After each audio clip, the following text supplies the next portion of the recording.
what's up? It's your girl Vero G, and you're watching right now the Vero G Spotlight Radio Show. Tune in on YouTube, Facebook Live, and on Twitch.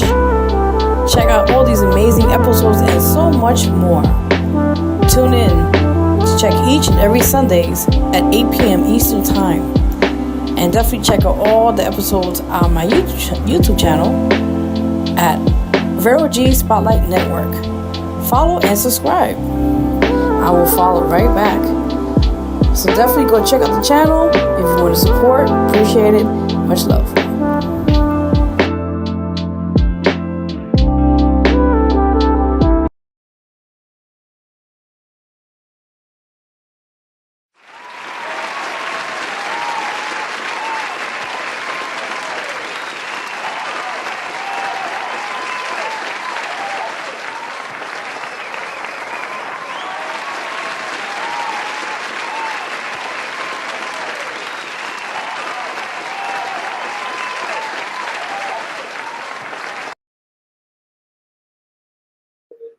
Hey guys, what's up?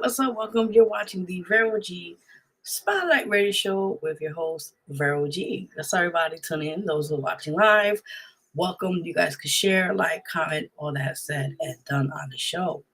So if you guys see there is a QR code on the screen, if you'd like to support or donate anything to the show, I truly appreciate that. Is the information there where you could do so and pretty much make it happen. With that said and done. So I'm going to take that out right now, but if you want to quickly do it, you got like a few seconds before I continue on the show. So today we got a great show for you guys today.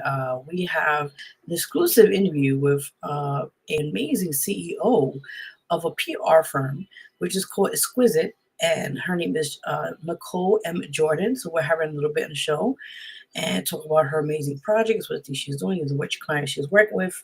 And we're going to talk about a couple of stuff in the industry and that sorts and everything else said and done. So stay tuned for that if you're watching. Definitely don't want to leave that down, as they say, right? So stay tuned. Yes. So prior to that, let me take this down. So let's get right into the show. You know, we always start with announcements, people. Let's get right into it. So first and foremost, guys, as you guys know, we are looking for artists or anybody of that nature who would like to be a guest on this show. If you do like to be a guest on here, you could contact me on my Instagram, which is @officialverog. You could contact me there and make that happen. Prior to that, we are looking for a guest. Well, not actually guest, scratch that. We are looking for guests also on the online show.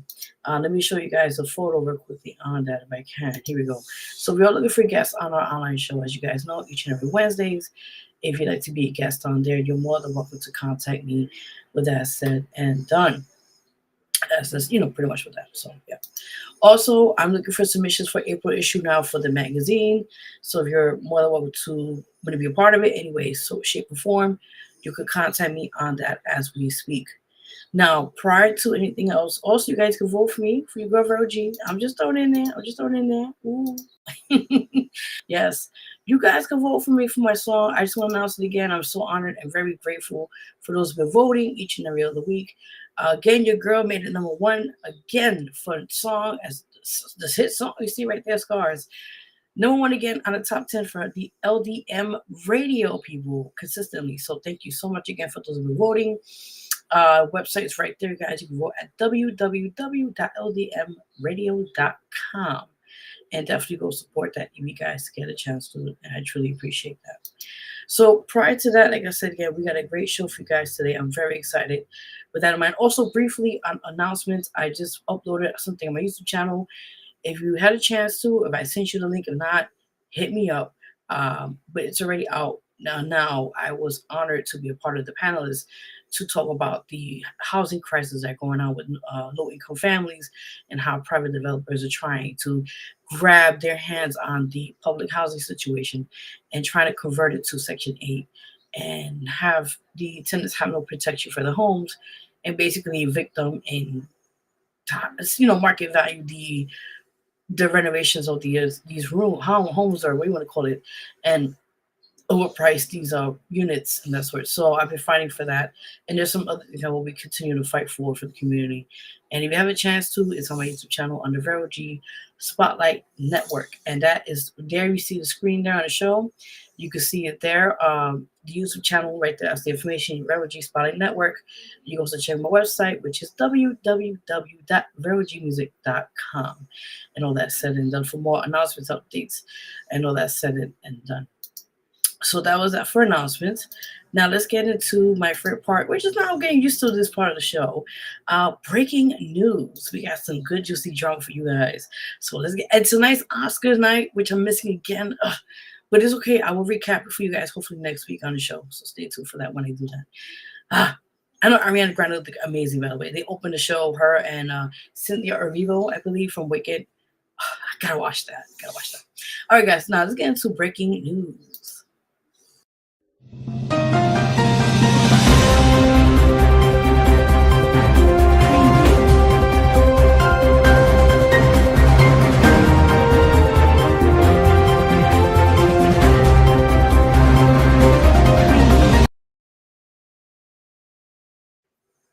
All right, guys. So for breaking news, it's been very intriguing. Let's get right into the nitty gritty. So, President Donald Trump. So apparently he had a interesting blowout with the president of the Ukraine, President Zelensky, and they went at it pretty much. Oh my God. I'm going to show you guys the 7-minute clip so you guys will see it yourself before I do that. Pretty much, as you know, 3 years from the Biden administration, they were giving them funding for over 5 billion, I'm not for sure. Funding for Ukraine to help them during the war between them and Russia, and pretty much with, military equipment, any other necessaries that they needed, food, shelter, whatever case may be. And apparently, President Donald Trump had invited, President Zelensky to come to the White House and to make peace with Russia. And apparently, it was cordial in the beginning, but then eventually they had some shouting out. And of course, the vice president, JD, I believe his name is Vance or something like that, had a situation with him. They went out with words, and basically President Zelensky left out of there, storming out pretty much. But apparently the update to that is that he wants to come back to the White House and apologize, because the fact in the video, which I'm about to show you guys the full extent of the confrontation, President Donald Trump was explaining that pretty much he felt like he was being ungrateful, meaning President Zelensky was being ungrateful to the contribution they were giving from America to Ukraine, and that he don't want a War III, and that he wants peace with Russia and him, which means Zelensky, which is Ukraine, and all the whole mess. So I'm going to show you guys a few minutes of the clip itself, and here we go. He broken this ceasefire. He killed our people, and he didn't exchange prisoners. We signed the exchange of prisoners, but he didn't do it. What kind of diplomacy, JD, you are speaking about? What do you mean? I'm talking about the kind of diplomacy that's going to end the destruction of your country. Yes, but if you Mr. President, with respect, I think it's disrespectful for you to come into the Oval Office and try to litigate this in front of the American media. Right now, you guys are going around and forcing conscripts to the front lines because you have manpower problems. You should be thanking the President for trying to bring an end to this conflict. Have you ever been to Ukraine that you say what problems we have? I have been to. Come once. I've actually watched and seen the stories, and I know what happens is you bring them on a propaganda tour, Mr. President. Do you disagree that you've had problems bringing people into your military? And do you think that it's respectful to come to the Oval Office of the United States of America and attack the administration that is trying to prevent the destruction of your country? A lot of questions. Let's start from the beginning. Sure. First of all, during the war, everybody has problems, even you, but you have nice ocean and don't feel now, but you will feel it in the future. God bless. You don't know that. God bless. God bless. You will not have a war. Don't tell us what we're going to feel. We're trying to solve a problem. Don't tell us what we're going to feel. I'm not telling you. Because you're in no position to dictate that. That's Remember exactly this. what you're doing. You're in no position to dictate what we're going to feel. We're going to feel very you will good. Feel influence. We're going to feel very I'm good and telling very you, strong. You will feel influence. You're right now not in a very good position. You've allowed yourself to be in a very bad position, and he happens to be right about it. From the very beginning of the war. You're not in a good position. I You don't have the cards right now. With us, you start having not cards. playing cards. But right now, you don't. I'm You're very playing serious, cards. Mr. President. You're I'm playing very cards. serious. You're I'm gambling the with the president lives in of war. millions of people. You think- You're gambling with World War III. what do you You're think gambling about? with What do you World think War about? III. And what you're doing is very disrespectful to the country, this country. That's with back all to you. respect to your Far country. more than a lot of people said very they respect. should have. Have you said thank you once this A lot entire of meeting? times. No, in this Even entire meeting, today. have you said thank Even you? today. You went to Pennsylvania and campaigned for the opposition in October. Offer some words of appreciation for the United States of are you America speaking about? and the president who's trying to save your country. Please, you think that if you will speak very loudly about the war, you He's can... not speaking loudly. He's not Yeah. speaking loudly. Your country's in big trouble. Can I Wait a answer? minute. No. Can You've I done a lot answer? of talking. Your country is in big trouble. I know. You're not I winning. know. You're not winning this. I You have a damn good chance of we are coming out staying, okay because of Mr. us. President, we are staying in our country, staying strong from the very beginning of the war. We've been alone, and we are thankful. I said thanks You haven't in been this alone. cabinet, You and haven't not been only alone. in this We cabinet. gave you, through I this said thank stupid you. president, $350 billion. You voted we gave for you your military president. equipment, You and you voted men for are your brave, president. but they had to use our military. Yes. What about if, West if Virginia? you didn't have You our invited military me- equipment, you invited if me you to didn't speak. have our military equipment, this war would have been over in 2 weeks. In 3 okay? days, I heard it from Putin. In 3 days, this is something Maybe new. less. In 2 weeks, of course, yes. It's going to be a very hard thing to do business like this. I Again, tell you. just say thank you. I said a lot of except times that thank there, you except to that, American people. except that there are disagreements, and let's go litigate those disagreements rather than trying to fight it out in the American media when you're wrong. We know that you're wrong. But you see, I think it's good for the American people to see what's going on I over understand, there. sir. I think it's I very understand. important. That's why I kept this going so long. You have to be thankful. You I'm- don't have the I'm cards. thankful. You're buried there. Your people are dying. tell you You're again, running low I on know. soldiers. Don't- Listen, don't, please, you're running Mr. low on President. soldiers. It would be a damn good thing. Mr. And then President. then you tell us, I don't want a ceasefire. I don't want a ceasefire. I want to go and I want this. Look, if you could get a ceasefire right now, I tell you, you take it so the bullets stop flying and your men stop getting killed. Of course, we want to stop the war. But you're saying you don't want a ceasefire. But I said to you, I want a ceasefire. with guarantees. Because you'll get a ceasefire faster than an agreement. Ask our people about ceasefire, what they think. That wasn't doesn't with matter me. for you what- that what wasn't this with me. means. It That was wasn't with with you. a guy named Biden, who was not a smart person. But this That is was your, with, this that was is with your Obama. president. It was your president. Excuse me. That was with Obama, who gave you sheets, and I gave you javelins. Yes. I gave you the javelins to take out all those tanks. Obama gave you sheets. In fact, the statement is Obama gave sheets and Trump gave javelins. You got to be more thankful, because let me tell you, you don't have the cards. With us, you have the cards. But without us, you don't have any cards. One more question to Mr. Vice President. I'm sorry, here. It's going to be a tough deal to make, Um, because the attitudes have to change. what if Russia breaks ceasefire? What if Russia breaks peace talks? What do you do then? I understand that it's a heated conversation right now. What are you but saying? what She's if asking, what if Russia Putin breaks the ceasefire? for What if anything? What if a bomb drops on your head right now? But they have Okay? broken What if they ceasefire broke it? many I don't know. They broke it with Biden, because Biden, they didn't respect him. They didn't respect Obama. They respect me. But all- Let me tell you, Putin went through a hell of a lot with me. He went through a phony witch hunt where they used him and Russia. Russia. You ever hear of that deal? That was a phony Hunter Biden, Joe Biden scam. Hillary Clinton, Shifty Adam Schiff. It was a Democrat scam. And he had to go through that. And he did go through it. We didn't end up in a war. And he went through it. He was accused of all that stuff. He had nothing to do with it. It came out of Hunter Biden's bathroom. It came out of Hunter Biden's bedroom. It was disgusting. And then they said, oh, the laptop from hell was made by Russia, the 51 agents. The whole thing was a scam. And he had to put up with that. He was being accused of all that stuff. All I can say is this. He might have broken deals with Obama and Bush And he might have broken them with Biden. He did, maybe. Maybe he didn't. I don't know what happened. But he didn't break them with me. He wants to make a deal. I don't know if you can make a deal. The problem is I've empowered you to be a tough guy. And I don't think you'd be a tough guy without the United States. And your people are very brave. But you're either going to make a deal or we're out. And if we're out, you'll fight it out. I don't think it's going to be pretty, but you'll fight it out. But you don't have the cards. But once we sign that deal, you're in a much better position. But you're not acting at all thankful. And that's not a nice thing. I'll be honest, that's not a nice thing. All right, I think we've seen enough. What do you think? Huh?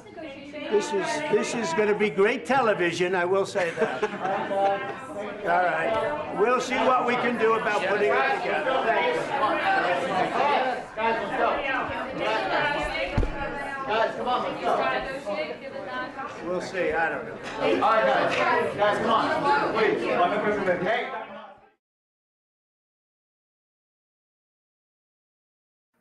So you saw it first here hand on the show, exclusively on here, the full confrontation between President of Ukraine, President Zelensky, and United States President, as you see, Donald Trump, and Vice President J.D. Vance. So you saw the whole confrontation, how that went about, and right now, like I said, the update as we speak is that he wants to come back to the White House, and finally get a peace deal or peace something with Russia so they could stop the fighting, which has been like 3 years now, I think, or something like that. It's been crazy, but yeah, I don't know. And that was it for that. Now, next on breaking news, I do hope they find some way of peace and end the war so they could just continue on what they're doing, hopefully. If you have any questions, opinions, or any comments on the show, you can do so. We're live on the chat as well if you are willing to part on that as well. So next one on breaking news, guys, as you see, the prior or former governor of New York State, Governor Cuomo, has officially entered the mayor candidate for 2025. He officially made the announcement at the end of February, which he just mentioned he would be doing, and how he made the official announcement. But that said, it's going to be a really interesting vote. I actually did a article about this on the latest issue of the Vero Spotlight magazine. It's out now. You can go cop that at madcloud.com. And I discussed about, the different, there's other mayor candidates also fighting for the same seat. As you know, Eric Adams is trying to claim that seat again, as you guys know, with his corruption case going on. But I think, he was a decent governor at one time, but unfortunately he had a scandal, and because of that, he had to resign. How do you guys feel about that? Do you think he may be the right person to be for mayor? I don't know. I personally don't know. A person could change, so we'll see by then. I mean, I know his father, Mario Cuomo, many years ago was a really great mayor at the time. I think around late 70s or early 80s or so. I'm not for sure, but yeah. And, I don't know. The Cuomo name has been really more influenced a lot in the political field. I think Andrew Cuomo, which is him, of course, and then his brother, I forgot his name. He also was at one time a reporter for one of these news stations, I think, if I'm not mistaken. But yeah, I don't know. We'll see. We'll give it due time. So you already know. Yes. So let's see what else we have for, breaking news. Also, officially, the former president of NAACP, Hazel Dukes, she has died at the age of 93. Actually 92, forgive me, 92 years old. May she rest in peace. And she also was a civil rights advocate for many years. She had fought a good cause, and we send our condolences to her family at this time. So that was it for breaking news. We're getting right into one of my favorite parts also, celebrity gossip or celebrity news. So we're getting right into the nitty-gritty. Let's get right in it, baby. Now, I just heard this news last night. Apparently, the legend herself, Angie Stone, has passed away at the age of 63 years old. She actually just did a performance, I believe. She was from traveling, if I'm not mistaken, I think it was from Alabama going to Atlanta.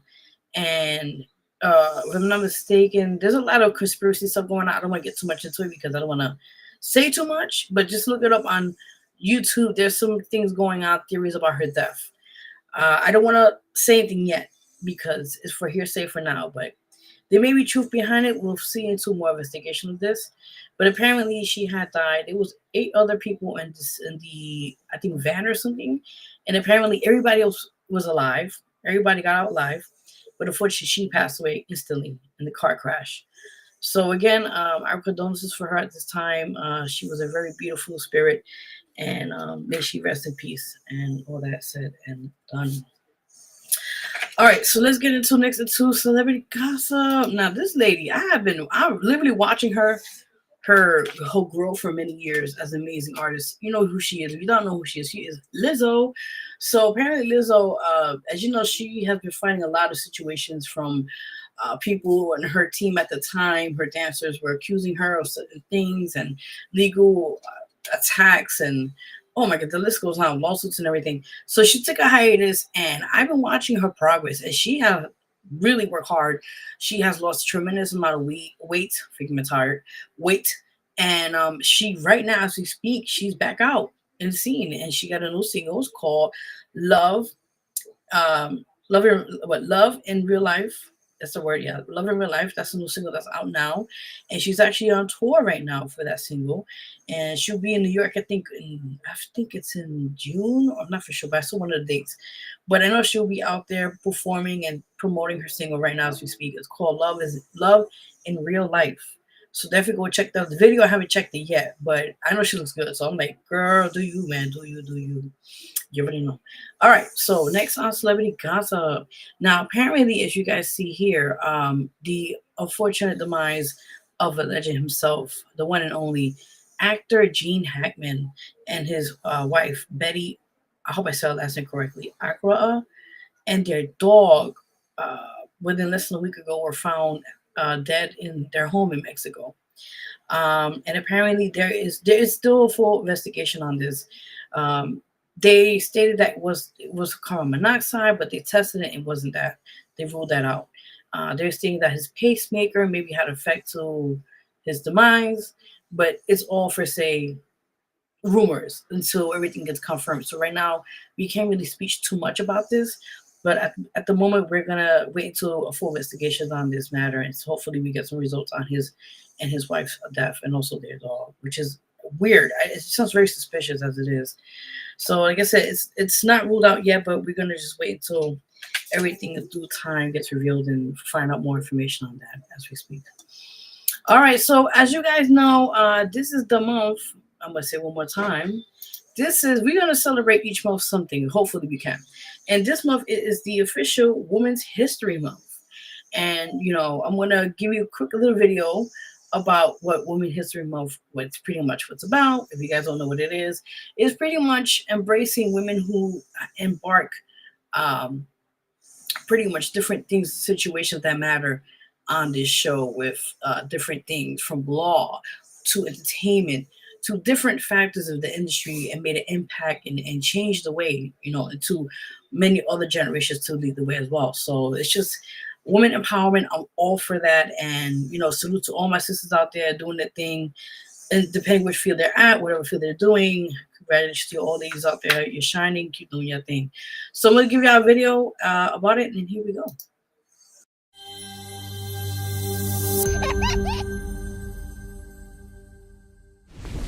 Women's History Month. Do you know that every March, Americans celebrate Women's History Month? For real. Today, we are going to talk about the origins of Women's History Month and why it is so important to celebrate. You have probably heard about famous women in American history like Harriet Tubman and Abigail Adams. But what about Eleanor Dare or Mary Chilton? Eleanor Dare traveled to the Roanoke colony in the year 1587 and most likely gave birth to the first English child born on the North American continent. At age 12, Mary Chilton was so excited to get off the Mayflower that she jumped into the water and waded onto land, making her the first person on the ship to set foot on Plymouth Rock. Neither of these stories were well known until historians discovered the information, which is why knowing women's history is essential. To understand more, let's talk a little bit about world history, with an emphasis on his. For much of the world's history, only males have written and published stories about the past. This is because women were not treated equally to men, nor did they have access to the same opportunities and education. Here is an example. In colonial America, women could not own property or vote in elections. In many places, females were not allowed to go to school, and if they were allowed, they were not often taught the same subjects as males. This is because society at the time believed that women were fundamentally unequal to men, which seems kind of ridiculous when we talk about it today. However, this idea has existed throughout history and is a product of patriarchy. Patriarchy is a system of society or government in which men hold power and women are largely excluded. Where men were taught academic skills like reading, writing, and mathematics, women were taught domestic arts, or how to manage a household. These differences in education maintained the power imbalance between men and women up until modern times. And even today, inequities between genders still exist, which is why it is important that we celebrate Women's History Month. It is a way that we can celebrate the contributions of women, not only today, but throughout history. So, how did the celebration of Women's History Month start? Like many historical movements, a small group of people recognized the shortcomings in learning a male-centered history and decided to do something about it to create change. In March of 1978, a group of educators in Santa Rosa, California, thought that more could be done to further the cause of women's equality and to bring awareness to the significant historical contributions that women have made over the years. They planned a Women's History Week to correspond with International Women's Day on March 8th. By 1980, the movement had spread throughout the country and gained the attention of President Jimmy Carter.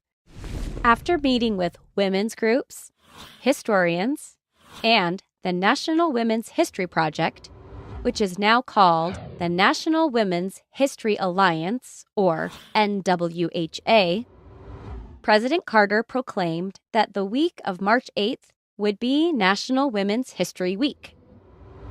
At the time, President Carter said, "Too often, women were unsung and sometimes their contributions went unnoticed.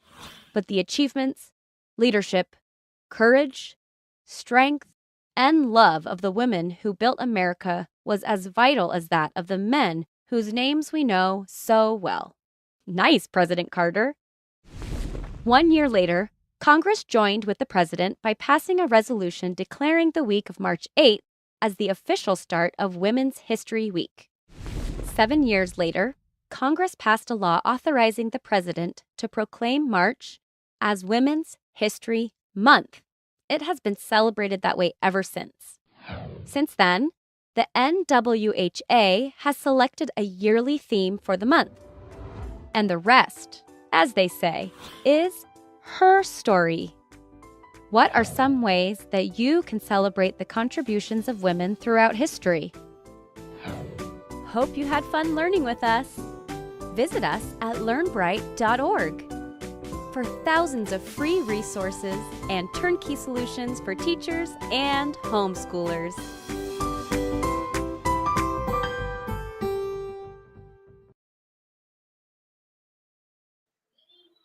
All right, guys. So that was a little kind of introduction to what Women's History Month, how it embarked it, and how it kind of started.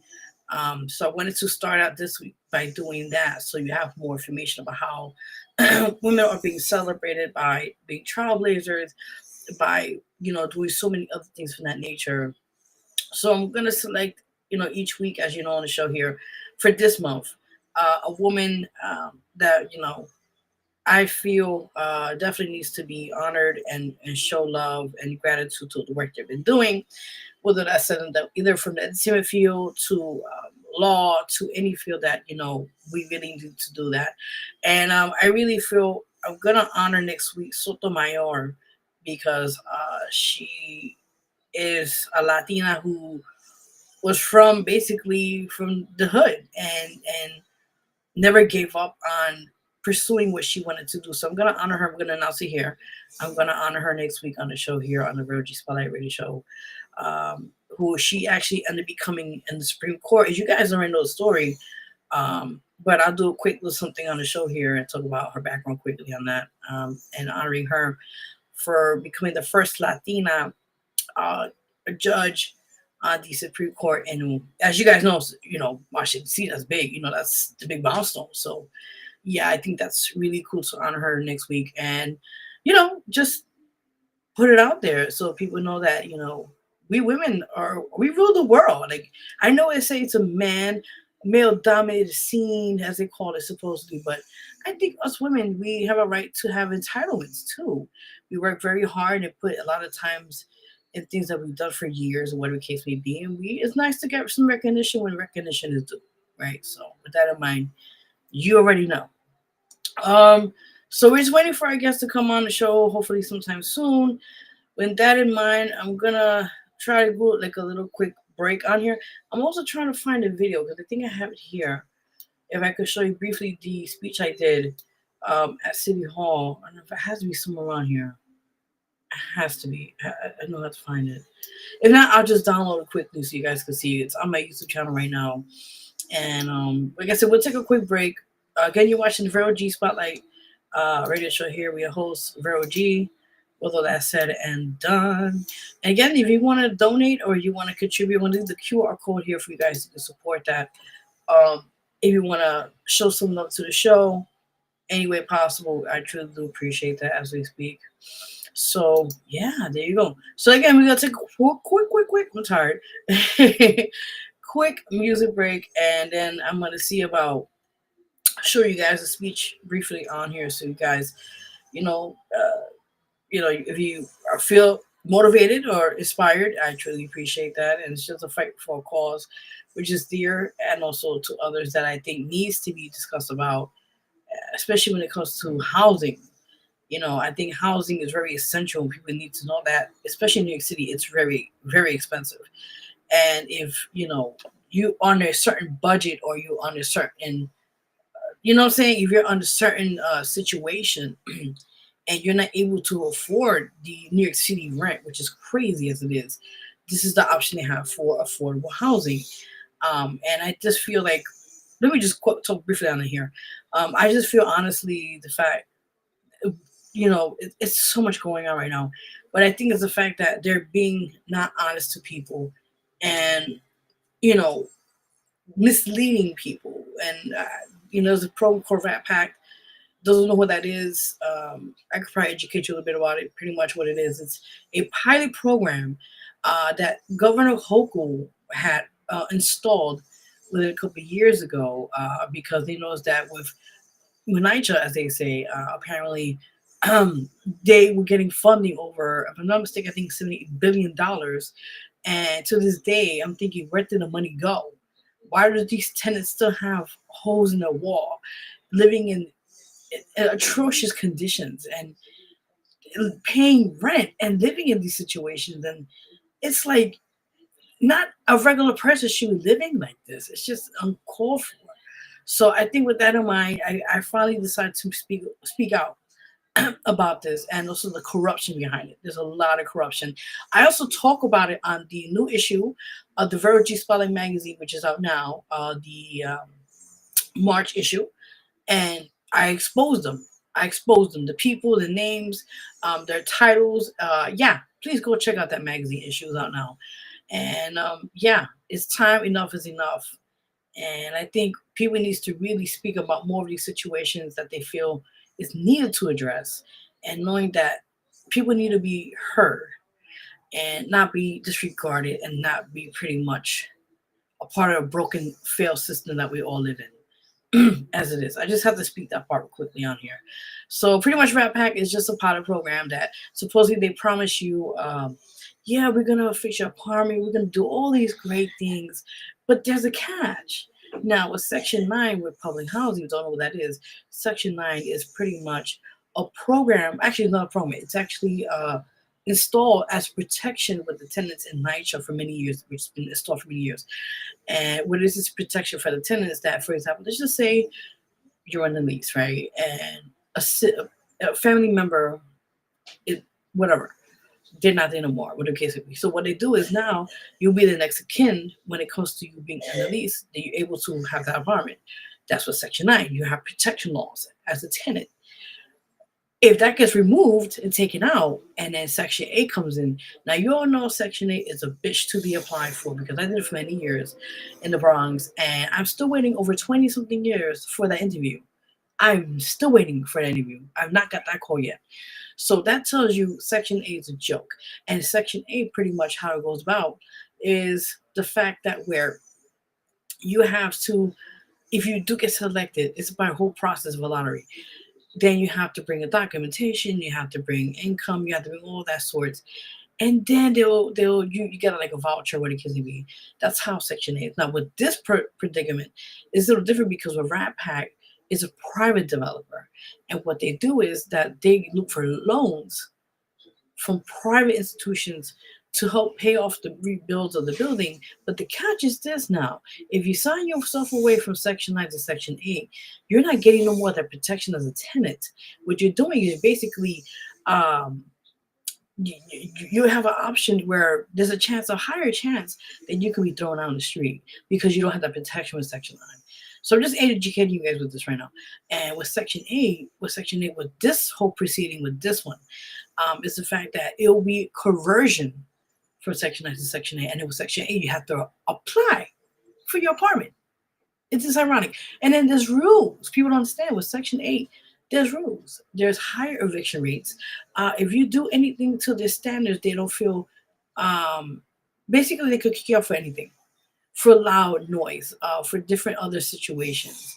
And the way I've been hearing it from various sources is the fact that I think they're basically, let's keep it what it is. It's modern day segregation, okay? Where we live at is the hood in Manhattan. And they're basically trying to take the minorities, which is Latinos, African Americans, Chinese, you name it, you call it, clean up the space, make it brand new, and let the don't get offended people, but let the Caucasian people step in and pay maybe $5,000 of rent each month. So what do you tell me then? People, I want your opinion on this, please, before we take a break, because this is really, really happening in real time. And this is why I decided to finally voice my opinion about this, because I feel like this needs to really stop. You know, there's not much options for people who are low income or working families, as they say, in New York City, and they can't meet the standard quota for rents these days. The rents here are ridiculous in Manhattan, which I know from back when I know. Alone is like over $2,000 a month. A studio back then used to be cheap to anywhere, depending what part of the borough in Manhattan, or borough like Bronx, Manhattan, whatever. Now a standard rate, which I looked it up, a studio alone in Manhattan is reaching over $1,000. And that's not even a one bedroom. That's like a whole one room. And that's all you have. So you're like, wait a minute. Why am I paying this substantial amount of money? And then the safety out here in New York City is ridiculous. There's no safety. Excuse me. And then the rent is going up. The cost of living, the eggs are going up. I mean, come on, people. Like, listen. Do you see where I'm going with this? So with that in mind, I just feel like it's getting out of hand. And I had to finally voice my opinion. I want to see if I could I'm going to put this on for you guys in a bit. So we're going to take a quick music break. If you're tuning in, what's up? You can share, like, comment, spread the love, share the joy. Also donate on the show too if you can. Appreciate that. And, speak out, people. If you feel like a cause is good that needs to be fight about, do it. Don't second guess it, because there's other people that are affected by this whole situation as well. So, all right. So we're going to take a quick music break, as they say. And try to see if we get a guest on the show tonight. And I got an exclusive for you guys next week. I can't say too much. We got a few guests on here. But I'll keep you updated on that by next week as well. Yes. So, furthermore, we're going to take a quick music break. And again, you're watching the Vero G Spotlight Radio Show here with your host, Vero G. With all that said and done. So we'll be right back. Real Lyrics Production. Since you've gone away, it's never been the same. A piece of me is gone. Since you've gone away, since you've gone.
Since you've gone away,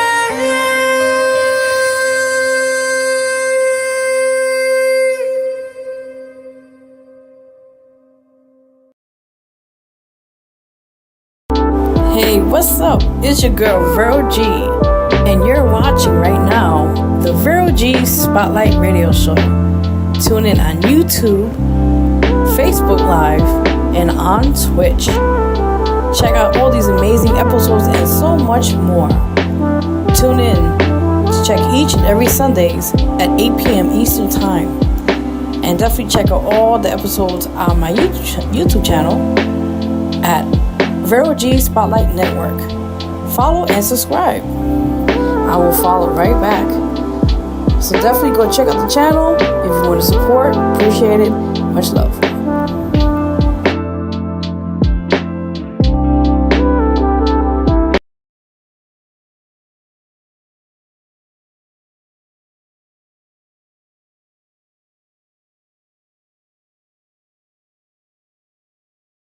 All right, guys, we'll be right back. Sorry for that little situation going on here. But yes, again, if you guys like what you see, appreciate that. You can share, comment, spread the love, all that said and done.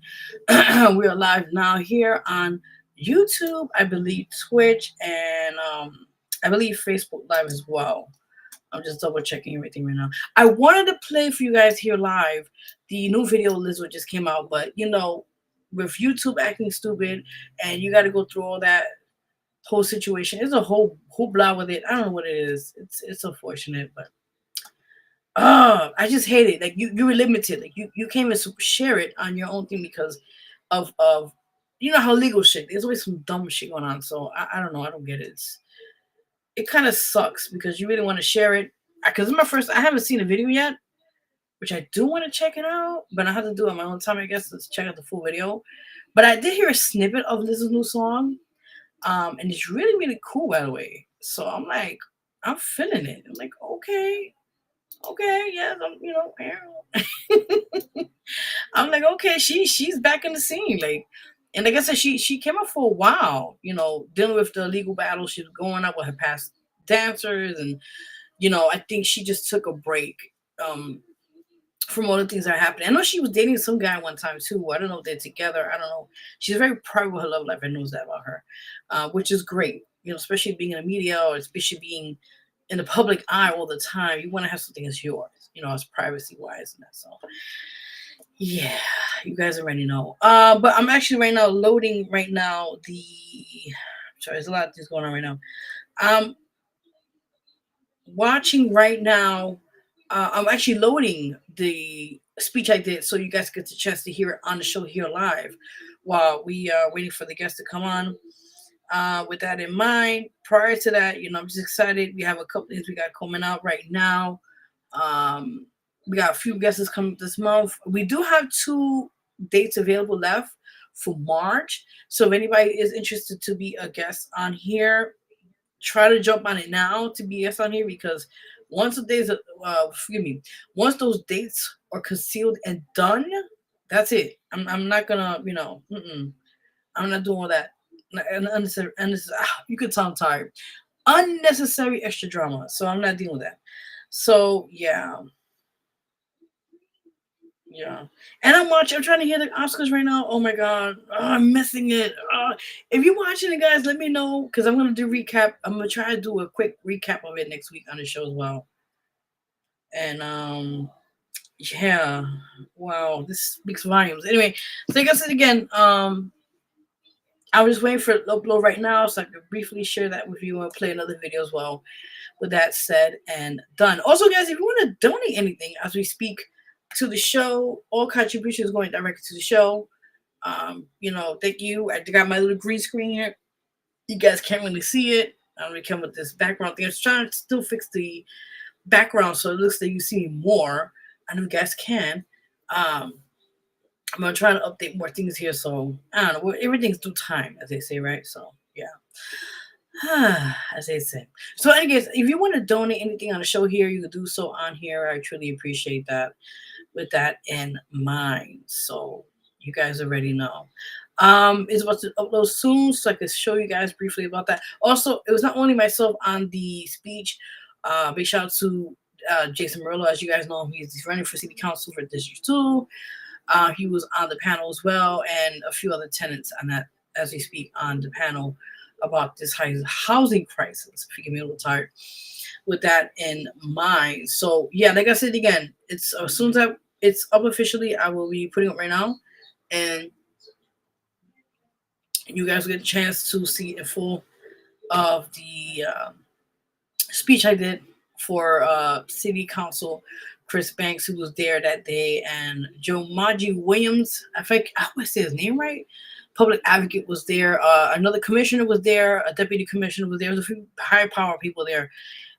That were there to listen in. So this is really serious, my French, serious shit. You know, let's keep it what it is, okay? So, yeah. So with that in mind, I'm gonna briefly play that for you guys right now, and then we'll play one of my other videos, which I had a chance to work with Cuba Link. It's been a while, but you can check it out. It's on all digital platforms called Come With Me, Vente Conmigo. I'll be playing that right after that, so you guys get, some of the music breaking thing going on here.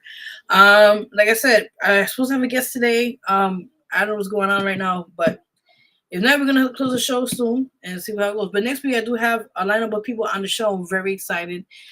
We have a few artists who will be on here. I'm excited. And we may have a special guest too. I don't want to give too much away. You guys stay tuned for that when all that's said and done. So you guys already know.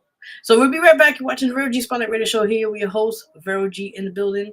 And yeah, let's get it. So we'll be right back, guys. And I'm going to show you the speech and then the video. So we'll be right back. You may begin. Yes, hi. Good afternoon. Thank you for having us again. My name is Veronica Gonzalez. I represent myself, but not only myself, my fellow tenants, and also others that are suffering through the hands of NYCHA and also of RAD PAC. I'm here to be a voice for everyone. And basically, I'm going to summarize what I'm here for. I've seen my families who suffered through the hands of NYCHA for many years. I am also a product child of the Lower East Side for over 40 years, and I firsthand seen my family being affected by this, of NYCHA with their negligence and the way they're handling things and the fact that they don't care about their own tenants. They are a profit. They are not what they care about at the end of the day.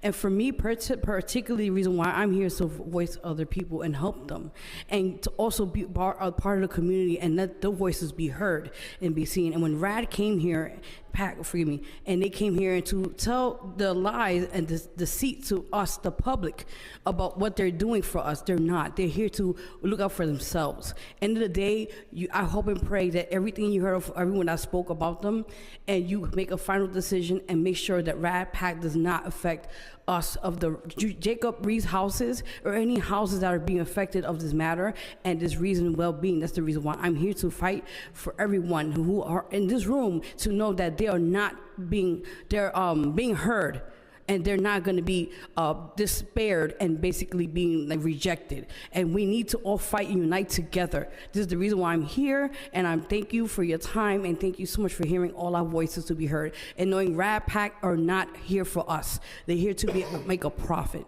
That's it. Thank you for your advocacy. Thank you so much. Jason? No.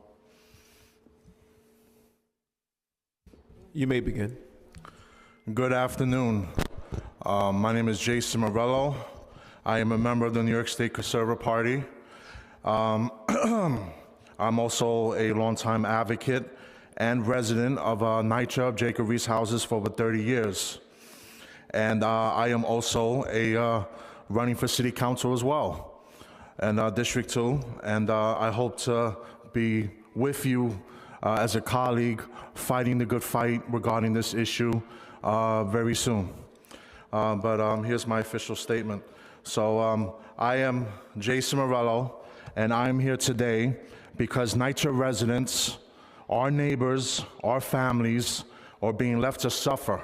For years, we watched public housing fall into deeper despair.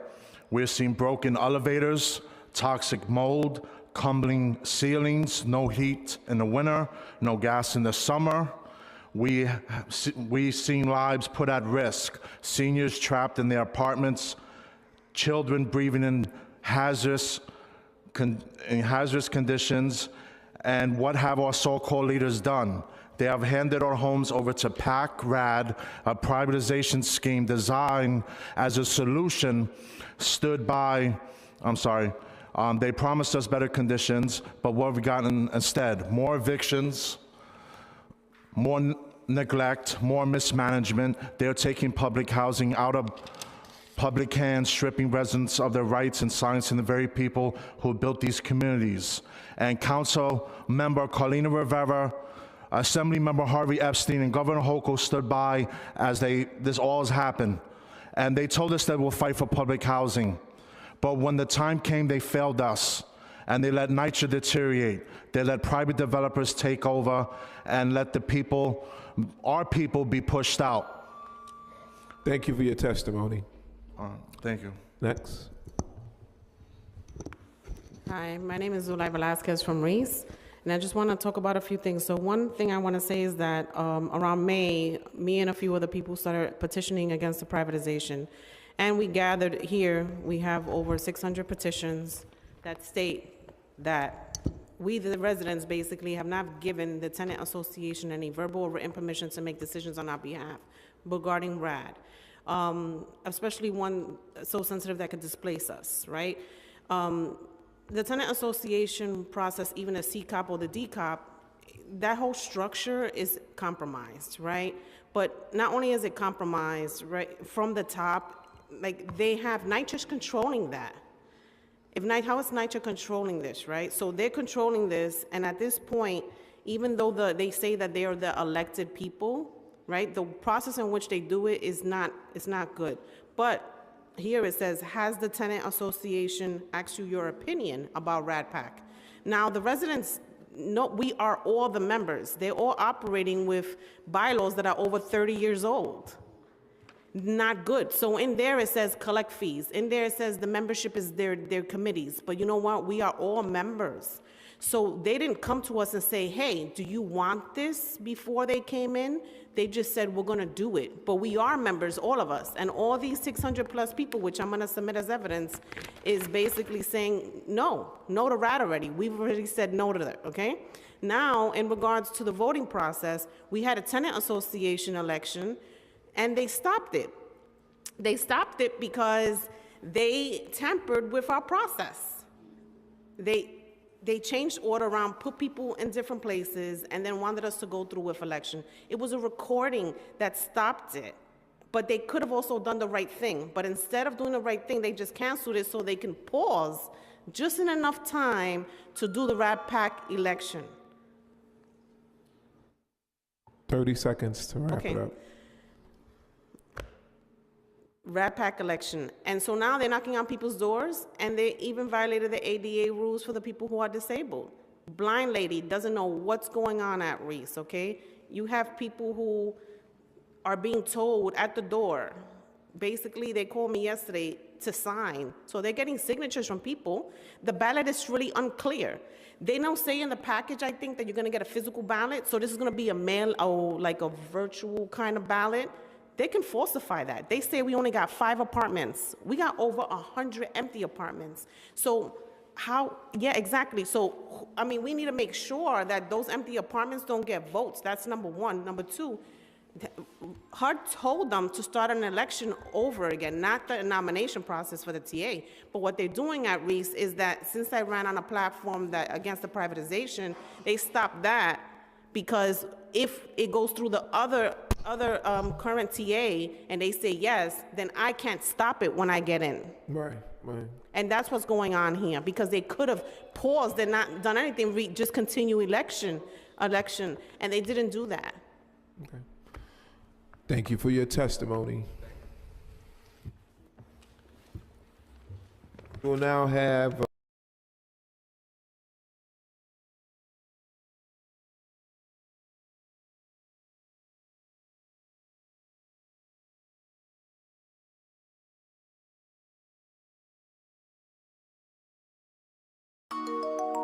Veronica, Cuban Link. Vero G, vente conmigo.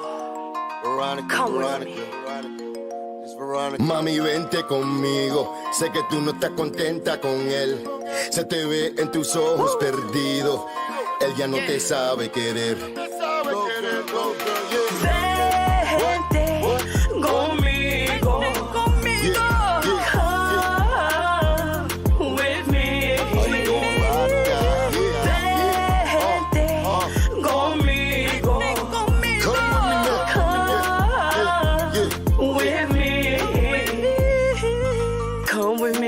Can't you see we're meant to be? Give me a love, just one shot to make you mine. Show you to love you and blow your mind. Tú eres mío, yo soy tuya. A love so divine. Yeah. Show me the love. Yeah. You always think you love me. Show me the love,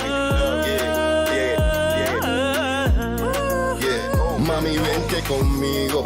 Sé que tú no estás contenta con él. Se te ve en tus ojos perdido. Él ya no te sabe querer. Chiquitica, vente conmigo, pa' poder acariciarte tu piel, darte besitos de cabeza hasta el ombligo. Ven conmigo, olvídate de él. Ay, olvídate de él. So baby, are you gonna come with me? Ven mami, let me set you free. I need to know right now, are you down to ride or die? Ride or die? You're the one for me. Boy, papi, I'ma follow your lead. And I'ma hold you down till the day I die. Cause you're my guy, my ride. I bet your man can't do it like that. No cap, still at 24 karat gold Mac. Let's throw back rapper that'll give you no slack. Hold that. I'ma freak you till your eyes roll back. And have your toes tapping like a ballerina when you up in my arena. Give you that vitamina, make you proud to be Latina. And change your whole demeanor, it'll have you feeling leaner. From the way you talk to the way that you caminas. Word of Selena, I've been dreaming of you, even you do. So we can do what we've been meaning to do. It's us two, no one else needs to be in the crew. Up in the mountaintop together, overseeing the view. Am I being a fool? And believing that you love me and always thinking of me. Girl, why don't you just leave? It must be a reason, don't hush me. You told me to trust you, now trust me. Mami, vente conmigo. Sé que tú no estás contenta con él. Se te ve en tus ojos perdido. Él ya no te sabe querer. Chiquitica, vente conmigo, pa' poder acariciarte tu piel, darte besitos de cabeza hasta el ombligo. Ven conmigo, olvídate de él.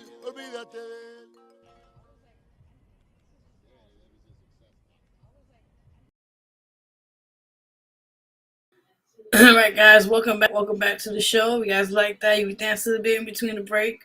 Hope you guys like that. Give you a little something to dance around while you're cleaning or doing what you got to do watching the show, as they say. So big shout out to Cuban Link, big shout out to Goya, big shout out to the management, Empire Media, and all that said. And also big shout out to Jay Pluto, one of my amazing engineers. Had a chance to work with who did this track and hooked it up the way it is. So big shout out to him. I don't know the numbers yet from it. I think last time I checked, I had like over 30,000. I gotta recheck because it's been a while, but I think the numbers is continue going up, the streams and that from the song, which is phenomenal. I'm just happy to see the amount of support and love from this, definitely. But with that in mind, you guys already know. You guys already know. Continue pushing it. It's been a couple years within the song, but it's out there, so definitely go support it. If you guys have a chance to, if you had it, please do if you can. So also I want to briefly update on here show while we off the break right now. Our guest will be on here in a few minutes. Do apologize for the situation, but we're having her on the show in a bit, so just bear with the situation at hand, guys. Prior to that, like I said again, just if you want to be a guest on here, hit me up. I have 2 more opportunities this month, for the show, all that said and done. So you guys already know what all that said and done, right? So, all right. So with that in mind, I just want to update you guys. Also forgot this Monday. Yes, this Monday, they will be having another event, or I think somewhat of a fundraiser or something. I'm not for sure, but there'll be another event. Will be happening for the Midtown Republic Club. And we'll be having the city council candidate, Jason Murillo, be there, and also Maud Waldron. If I said her right, I hope I said her name correctly. I believe she's running, I think it's district attorney. I'm not for sure what position, forgot.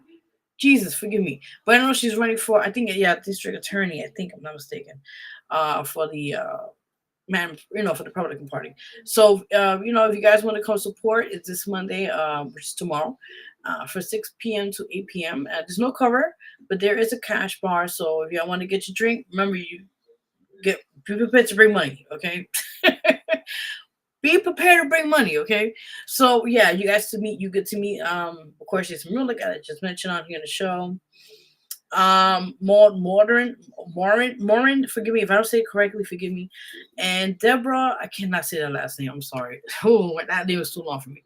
But anyways, you guys could meet them in person, like a meet and greet. You'll get to see them talk a little bit about their campaign. And if you want to contribute anything, hit me up personally on here. And then you're going to meet them. The address information is already on the show if you guys can see in the flyer. If not, let me see if I could take this down. Well, not if not, it's okay. Just the address is there on the screen. If you guys have a chance to see that, so definitely just hit me up if you guys want to come through, show support. Again, it's open to the public. It's free, of course, no cover. And you come support, take pictures, ask questions, get to meet these amazing people that are making a change in their communities. And definitely, see the turnout with that. So just letting you know right now on the show live, the opportunity to meet them is now. So as they say, right? Yes, that's right. So prior to that, quickly, guys, you could go check out also WhosNextNYCRadio.com. We play all independent music, all independent artist music as well, on from I think hip hop, R&B, rap, pop. I mean, the list goes on. We play all types of genre. So let me show you the other flyer. Has more information there. So you guys see there, that's the site. Well, it's there right there on the bottom. It's WhosNextNYCRadio.com. You guys could check out all music. I said, we play 24/7, by the way, all types of music, all that said and done. Let me send you the other one. Hold on. You guys can see that has more information there on the screen. So there you go. Also, like I said, we have a show Wednesdays. If you guys haven't noticed, do notice, and would like to be a part of it, we do have openings now to be, if you want to be a guest on there. Come a person, play your radio song, radio rotation, all that said and done. We do that as well. So hit us up if you are interested to be on that as we speak. Also, while we're in a quick promotional thing, I do want to add on here. I have a book out for some time now. It's called Gone Too Soon. So if you guys want to check that out, you could do so. It's available on Amazon. And it's called right there, Gone Too Soon. So definitely go check that out. The availability, everything information is there on the screen. If you want to go check that out, please support that. Appreciate that. Also check out my other song. Well, actually it's the album. It's called Brand New Me. It's out now for since last year or so. So go cop that, support that. It's on all digital platforms and all that said and done. Also, I just played, if you hadn't heard with the beginning of the music break, I just played my latest single. It's called Since You're Going Away. It's out now on all digital platforms. Go support that. If you guys haven't had a chance to, please do. Also, like I said again, I do have merch available if you guys are interested to have me order for you guys or whatever the case may be. It's only tote bags and also t-shirts for the brand new merchandise. So again, definitely go comp that. If you want to hit me up personally for more information, you could do so. Hit me up on my Instagram, which is @official Vero G.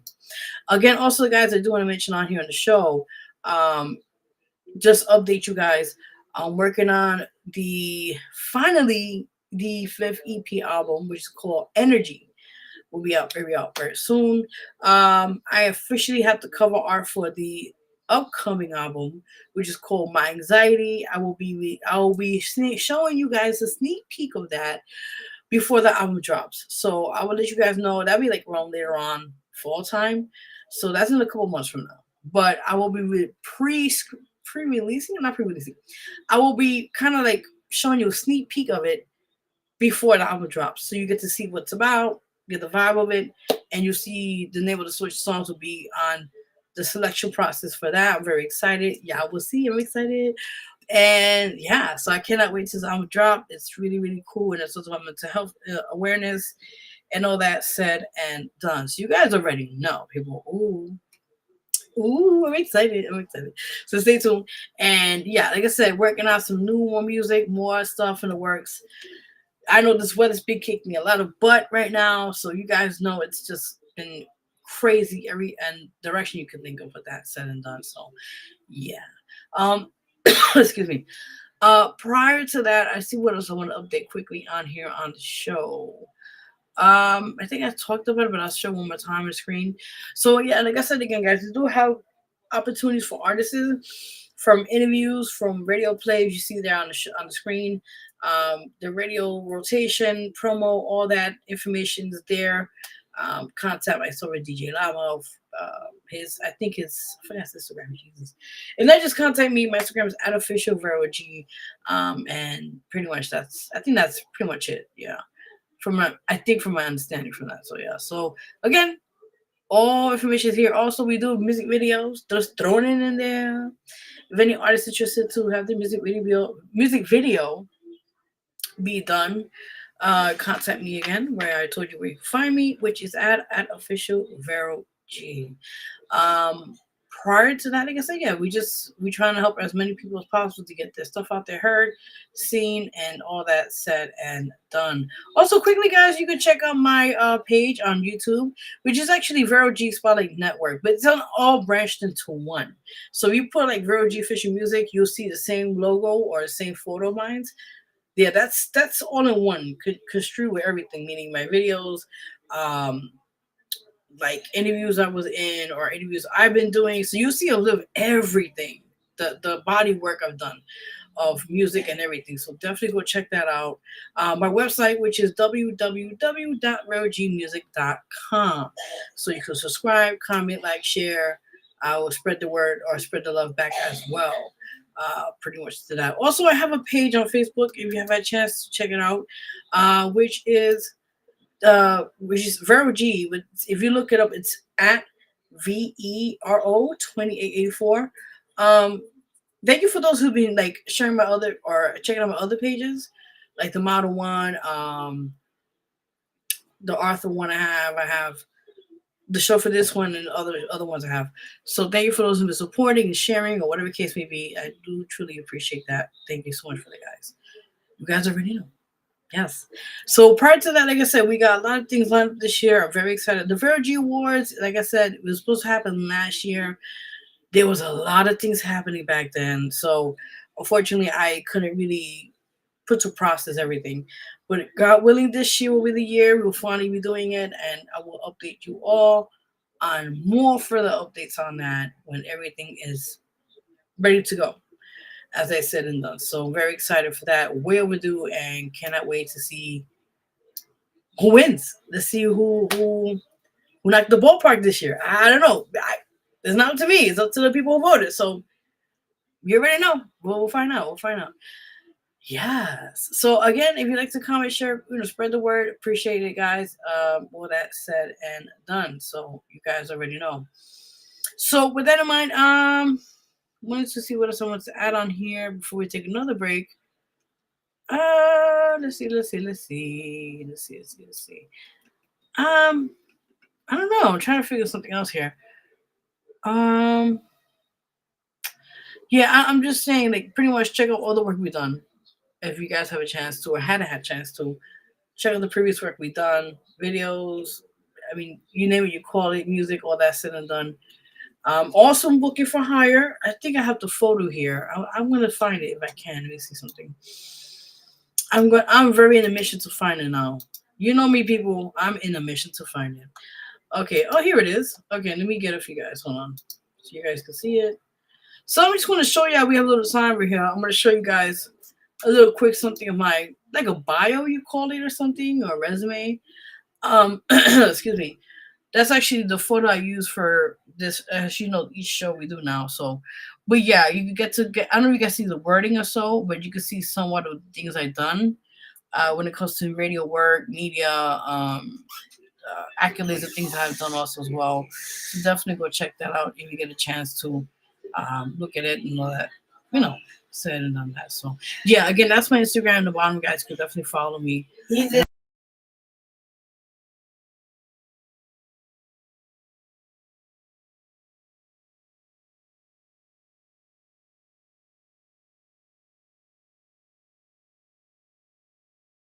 Guys, I'll be right back. We're taking a quick music break.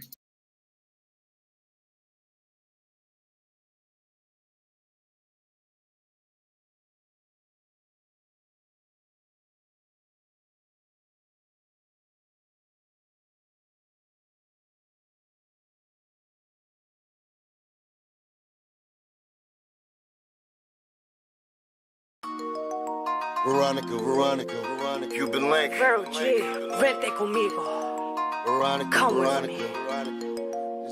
Mami, vente conmigo. Sé que tú no estás contenta con él.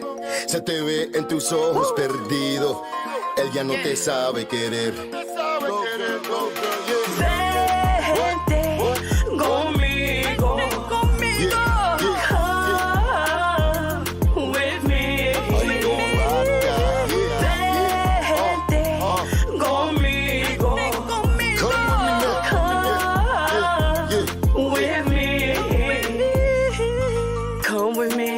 Can't you see we're meant to be? Give me a love, just one shot to make you mine. Show you to love you and blow your mind. Tú eres mío, yo soy tuya. A love so divine. Show me the love, you always say you love me, show me the love, Mami, vente conmigo, sé que tú no estás contenta con él, se te ve en tus ojos perdido. Él ya no te sabe querer. Chiquitica, vente conmigo pa' poder acariciarte tu piel, darte besitos de cabeza hasta el ombligo. Ven conmigo, olvídate de él. Ay, olvídate de él. So baby, are you gonna come with me? Ven, mami, let me set you free. I need to know right now, are you down to ride or die? Ride or die? You're the one for me. Boy, papi, I'ma follow your lead. And I'ma hold you down till the day I die. Cause you're my guy, my ride. I bet your man can't do it like that. No cap, still at 24 karat gold Mac. Let's throw back rapper that'll give you no slack. Hold that. I'ma freak you till your eyes roll back and have your toes tapping like a ballerina when you up in my arena. Give you that vitamina, make you proud to be Latina and change your whole demeanor. It'll have you feeling leaner from the way you talk to the way that tú caminas. Word of Selena, I've been dreaming of you, leaving you through so we could do what we've been meaning to do. Yes, us two. No one else needs to be in the crew. Up in the mountaintop together, overseeing the view. Am I being a fool? And believing that you love me and always thinking of me, girl, why don't you just leave? It must be a reason, don't hush me. You told me to trust you, now trust me. Mami, vente conmigo. Sé que tú no estás contenta con él. Se te ve en tus ojos perdido. Él ya no te sabe querer. Chiquitica, vente conmigo pa' poder acariciarte tu piel, darte besitos de cabeza hasta el ombligo. Ven conmigo, olvídate de él.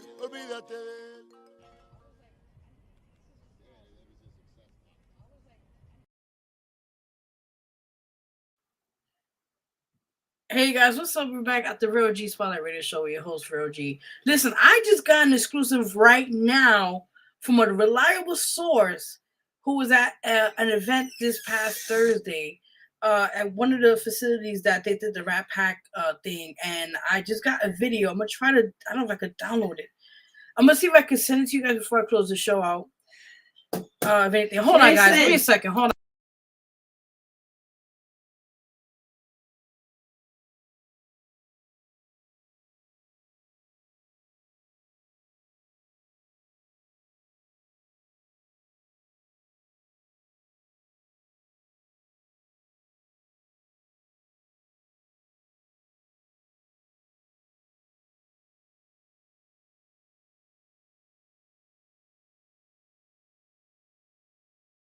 All right, guys. So sorry for that.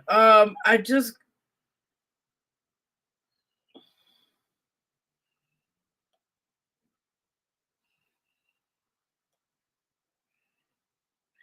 All right, so I just got confirmation now. Like I said, we get breaking news here on the show, people. You can't get this any better than that. I just got confirmation and permission to use the video they just sent me. Oh my God. Lord.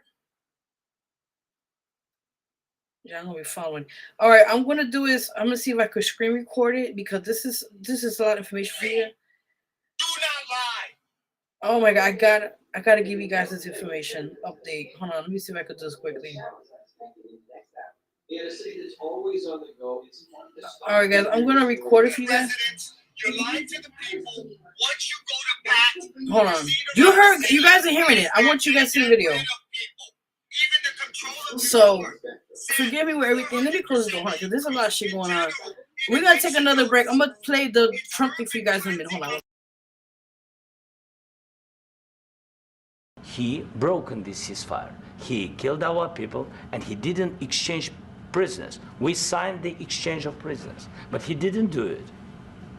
What kind of diplomacy, JD, you are speaking about? What do you mean?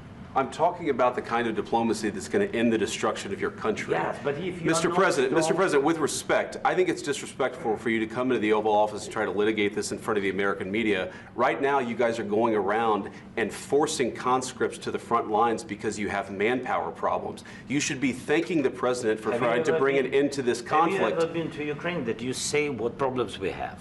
I have been to. Come once. I've actually watched and seen the stories, and I know what happens is you bring them on a propaganda tour, Mr. President. Do you disagree that you've had problems bringing people into your military? And do you think that it's respectful to come to the Oval Office of the United States of America and attack the administration that is trying to prevent the destruction of your country? A lot of questions. Let's start from the beginning. Sure. First of all, during the war, everybody has problems, even you, but you have nice ocean and don't feel now, but you will feel it in the future. God bless. You don't know that. God bless. God bless. You will not have a war. Don't tell us what we're going to feel. We're trying to solve a problem. Don't tell us what we're going to feel. I'm not telling you. Because you're in no position to dictate that. That's Remember exactly this. You're in no position to dictate what we're going to feel. We're going to feel very good. You will feel influence. We're going to feel very good and very strong. You will feel influence. You're right now not in a very good position. You've allowed yourself to be in a very bad position, and he happens to be right about it. From the very beginning of the war. You're not in a good position. You don't have the cards right now. With us, you start having cards. But right now, you don't. You're playing cards. You're playing cards. You're gambling with the lives of millions of people. You're gambling with World War III. You're gambling with World War III. And what you're doing is very disrespectful to the country, this country. That's back to you. Far more than a lot of people said they should have. Have you said thank you once? This entire meeting? No, in this entire meeting, have you said thank you? You went to Pennsylvania and campaigned for the opposition in October. Offer some words of appreciation for the United States of America and the president who's trying to save your country. Please, you think that if you will speak very loudly about the war, you can... He's not speaking loudly. He's not speaking loudly. Your country's in big trouble. Can I Wait a answer? minute. No. You've done a lot of talking. Your country is in big trouble. I know. You're not winning. You're not winning this. You have a damn good chance of coming out okay because of us. Mr. President, we are staying in our country, staying strong from the very beginning of the war. We've been alone, and we are thankful. I said thanks you haven't in been this alone. cabinet. You haven't been alone. In this cabinet. We gave you, through this stupid president, $350 billion. We gave you military equipment, and your men are brave, but they had to use our military. What about if you didn't have our military equipment, if you didn't have our military equipment, this war would have been over in 2 weeks. In 3 days. I heard it from Putin. In 3 days. This is something maybe new. Less. In 2 weeks. Of course, yes. It's going to be a very hard thing to do business like this. I tell you. Just say thank you. I said a lot of accept that there are disagreements, and let's go litigate those disagreements rather than trying to fight it out in the American media when you're wrong. We know that you're wrong. But you see, I think it's good for the American people to see what's going on. I understand, sir. I think it's very important. That's why I kept this going so long. You have to be thankful. You don't have the cards. Thankful. You're buried there. Your people are dying. You're running low on soldiers. Listen, you're running low on soldiers. It would be a damn good thing. And then you tell us, I don't want a ceasefire. I don't want a ceasefire. I want to go, and I wanted this. Look. If you could get a ceasefire right now, I tell you, you take it so the bullets stop flying and your men stop getting killed. Of course, we want to stop the war. But you're saying you don't want a ceasefire. But I said to you, I want a ceasefire. With guarantees. Because you'll get a ceasefire faster than an agreement. Ask our people about ceasefire, what they think. That wasn't with me. For you that wasn't with me. That was with a guy named Biden, who was not a smart person. That was with Obama. It was your president. Excuse me. That was with Obama, who gave you sheets, and I gave you javelins. Yes. I gave you the javelins to take out all those tanks. Obama gave you sheets. In fact, the statement is Obama gave sheets and Trump gave javelins. You got to be more thankful, because let me tell you, you don't have the cards. With us, you have the cards. But without us, you don't have any cards. One more question to Mr. Vice President. I'm sorry. Here. It's going to be a tough deal to make, because the attitudes have to change. What if Russia breaks ceasefire? What if Russia breaks peace talks, what do you do then? I understand that it's a heated conversation right now. What are you saying? She's asking, what if Russia breaks the ceasefire? What if anything? What if a bomb drops on your head right now? Okay? What if they broke it? I don't know. They broke it with Biden because Biden, they didn't respect him. They didn't respect Obama. They respect me. Let me tell you, Putin went through a hell of a lot with me. He went through a phony witch hunt where they used him and Russia. You ever hear of that deal? That was a phony Hunter Biden, Joe Biden scam. Hillary Clinton, Shifty Adam Schiff. It was a Democrat scam. And he had to go through that. And he did go through it. We didn't end up in a war.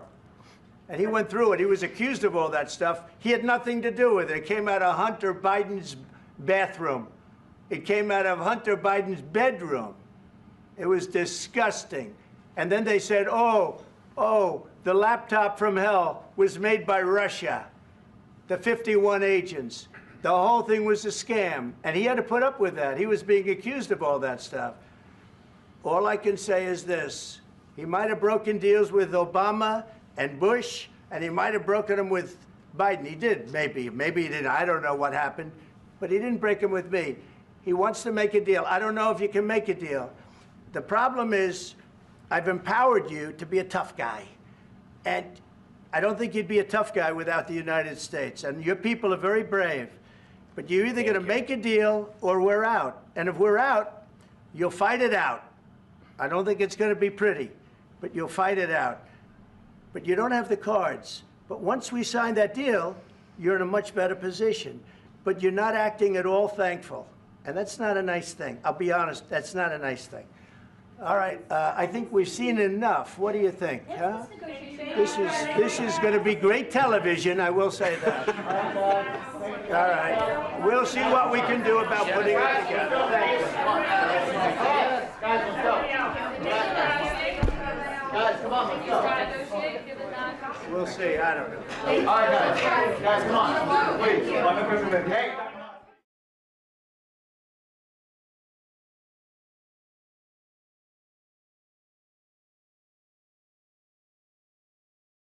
Hey guys, welcome back. I'm so sorry for that. Yes. Oh, where's everybody? What's up, Vinny? How you doing, bro? Yes, let's see what Vinny says. Sorry we had to take a couple breaks because a lot of stuff going behind the scenes. Let's see the chat. And I got an exclusive for you guys before we go out the show. Who is getting crazy here? Zelensky is making a bad mistake. Yes. Actually, he's going back. There was an update to that. He is going to go back to the White House and apparently make amends with President Donald Trump to finally make peace with Russia. So that's interesting. Ukraine need a new president. I heard people didn't even vote Zelensky in to begin with. That's crazy. Yeah, I don't know. It was funny because I had to make a quick joke about this. He was stating, President Donald Trump, he was stating the fact that that he couldn't, all the money that he had gotten from the United States for the past 3 years from the Joe Biden administration, he states that this man could have gotten $1,000 suit to wear for a business meeting in the White House. I had me cracking up. I was like, what the fuck is that about? You know what I mean? Like, that was crazy. You can't make this shit up, people. You really can't. You really can't. So give me a minute. We have a guest in the show. Give me a few minutes. And I have an exclusive on the show here. I'm actually downloading the video right now, which my reliable sources gave me about the thing I told about Rat Pack. And I just made the brief speech I showed you guys early on here as well. So give me like a few minutes. I'm trying to get the video uploaded so you guys can see it here before we close out the show with that instead of mine. Also, we have a comment. If you have a question, you have anything for our amazing guests on here, definitely do so. We have the chat open as well, so you guys are ready to lock it and load. So give me like a few minutes. I'm trying to charge my phone right now. I'm doing like a multitasking thing here. It's a lot of things going on. So and now they just have to guess on now because they've got so much going on. It's so much. We got some exclusive on here. I'm excited. Okay. All right. Furthermore, we have an amazing guest in the building. Excuse me. And I'm honored to have her in the building. I'm so excited. We were going to talk briefly about, what she's doing, and she got a lot of things we're going to talk about on here to show as well. Furthermore, let's have the CEO of PR firm, Exquisite. Hope I said it correctly. She goes by the name of Nicole M. Jordon. I am so excited to have her here in the building. Thanks for coming on. I'm like, oh my God, I'm excited. Yes, a lot of things going on. Let's give it up for her in the building. Hello. Welcome. Hello. I'm doing good. Thank you for coming on the show. You're welcome. You're welcome. Yes, yes. So I know timing and everything was crazy, but we're here. We're here. That's the main thing. Absolutely. Definitely. Absolutely. Yes, Life. and congratulations in advance. You about to be a grandma. I don't call grandma grandma. Absolutely. Absolutely. The baby's not here yet, but it was just, first baby, family, a lot of family things running around, and I'm so far out Awesome. that when they call me and I gotta come, we're hours away, and I was trying to get back, and oh wow, it's just a lot, and I didn't when things like that happen. Not that podcasts aren't important or anything, but my mind is so far gone from there, because these are young people.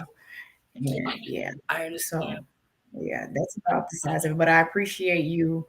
I appreciate you still doing the podcast and being patient and rolling out, still being very professional. I apologize for the inconvenience. No, it's all right. And I thank you again for coming, even though, like I said, things happen, but we make the best of it. That's the main thing. And thank you. We're here. So it's all good. It's all good. It's all good. Are you ready? I am definitely ready. I've never, I like this setup right here. I've never seen Restream. Quite interesting. I'm gonna look more into it. Are we live right now? Oh yeah, we definitely are live. Okay, we're live. All right, we'll talk about that later. Awesome. No problem. It's all good. It's all good. So I want to briefly tell people who you are before we get right into it. You are not alone. An amazing, phenomenal. By the way, to this month we are. This is the Women's History Month, so you're the first guest as a woman, and thank you for being a part of that. So we're honoring you today. Thank you. Absolutely. Thank you so much. Thank you so much. I definitely feel like I need that one. Okay. You're very welcome. Not a problem. Not a problem. So, briefly about you, you are a mentor, a community activist, and also an actress and a co-host, radio personality. And we're gonna talk about that in a minute. But you also, like I said, you did co-host for WRLR, hope I said it correctly, 98.3 FM. Prior to that, you interviewed a lot of people from celebrities. Let's just give a few names from John B, Darnell Jones, which is, I love him by the way, Michelle Williams from Destiny's Child. I mean, the list goes on. And you also been mentored by other people in the industry itself, in radio and media. So that's really, really cool. So prior to that, I'm just giving people a quick backstory before I want you to also add to that. But prior to that, you also got into the PR industry, but we're going to talk about that prior to that. But let's get into the true beginnings of who you are. And prior to that, you also, before getting into the industry itself, you also, you are a mom, and you had, you had a job, working as a driver for many years. And I want you to tell your own story, but pretty much I'm just kind of giving people an understanding of how you became from one field. Yeah, you take it. I don't know how far you wanna go back, or if you want to bang for your buck, or you for 2013. Ooh, we getting juicy now. Okay. I mean, as far as you want to go. I mean, it's up to your discretion with that.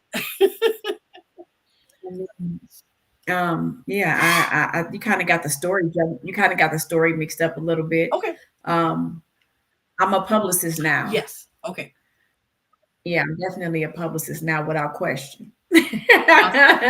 That look, we're not gonna play no games with that. I've worked really, really hard to be who I am. And I did intern. My intern started in 2010 at WRLR in Round Lake with Sweet Lady. Her name is Cheryl Dunlap, African American, who owns, well, no, I'm sorry, she doesn't own, but she is definitely president of the radio station.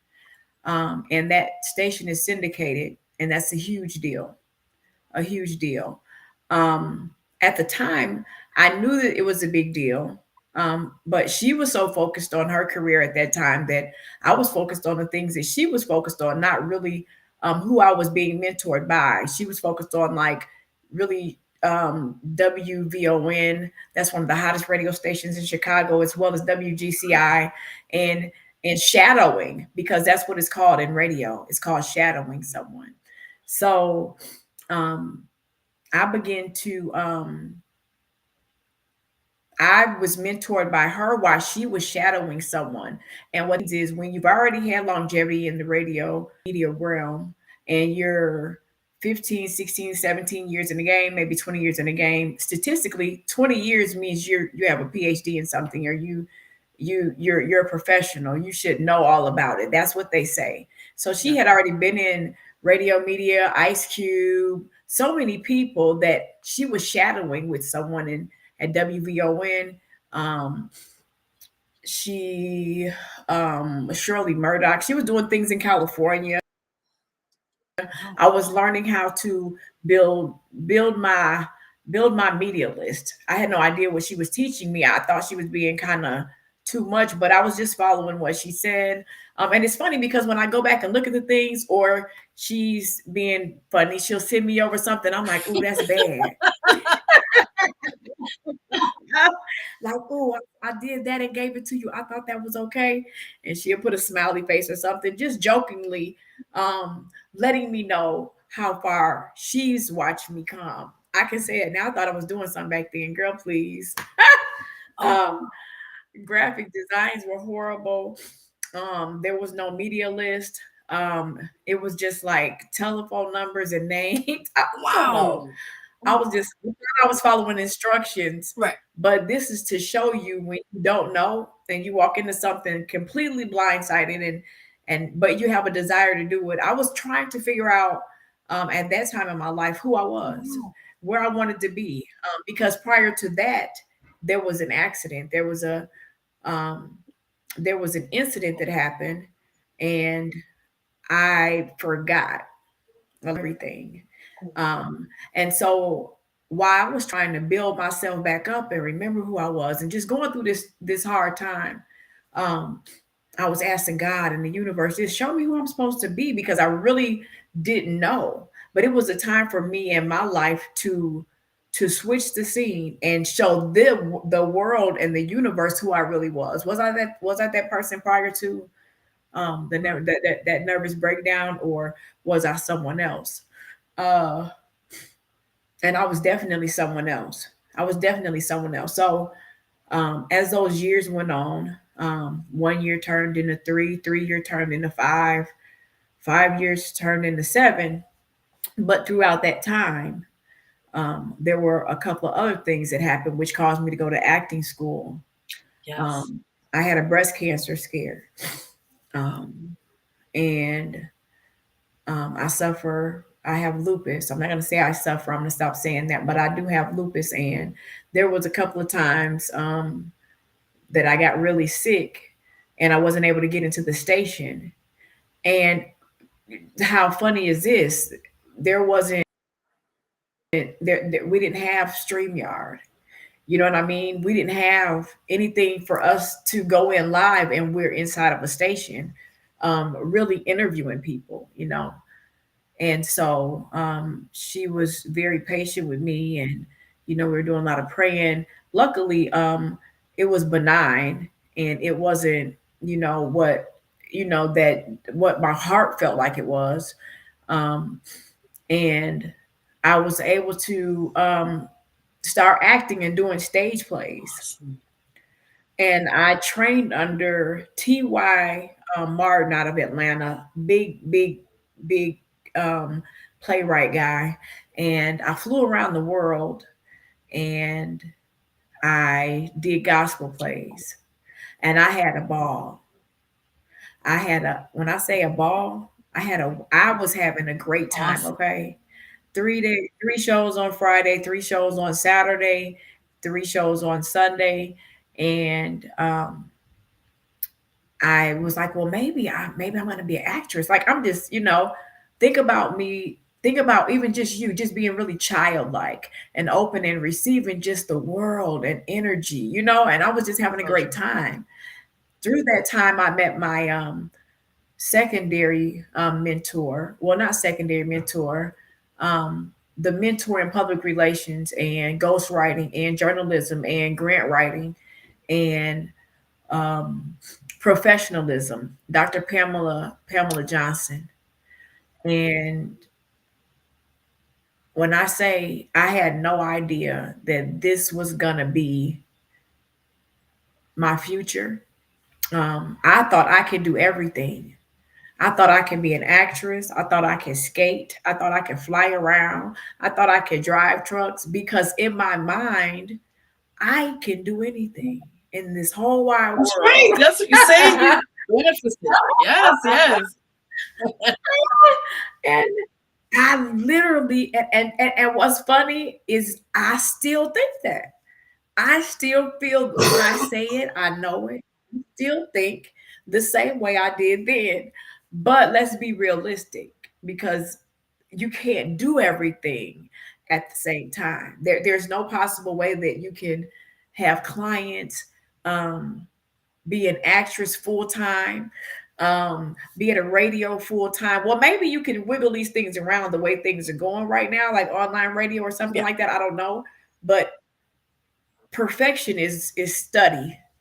Perfection is growth. Perfection is mentor. Perfection is forever and ongoing.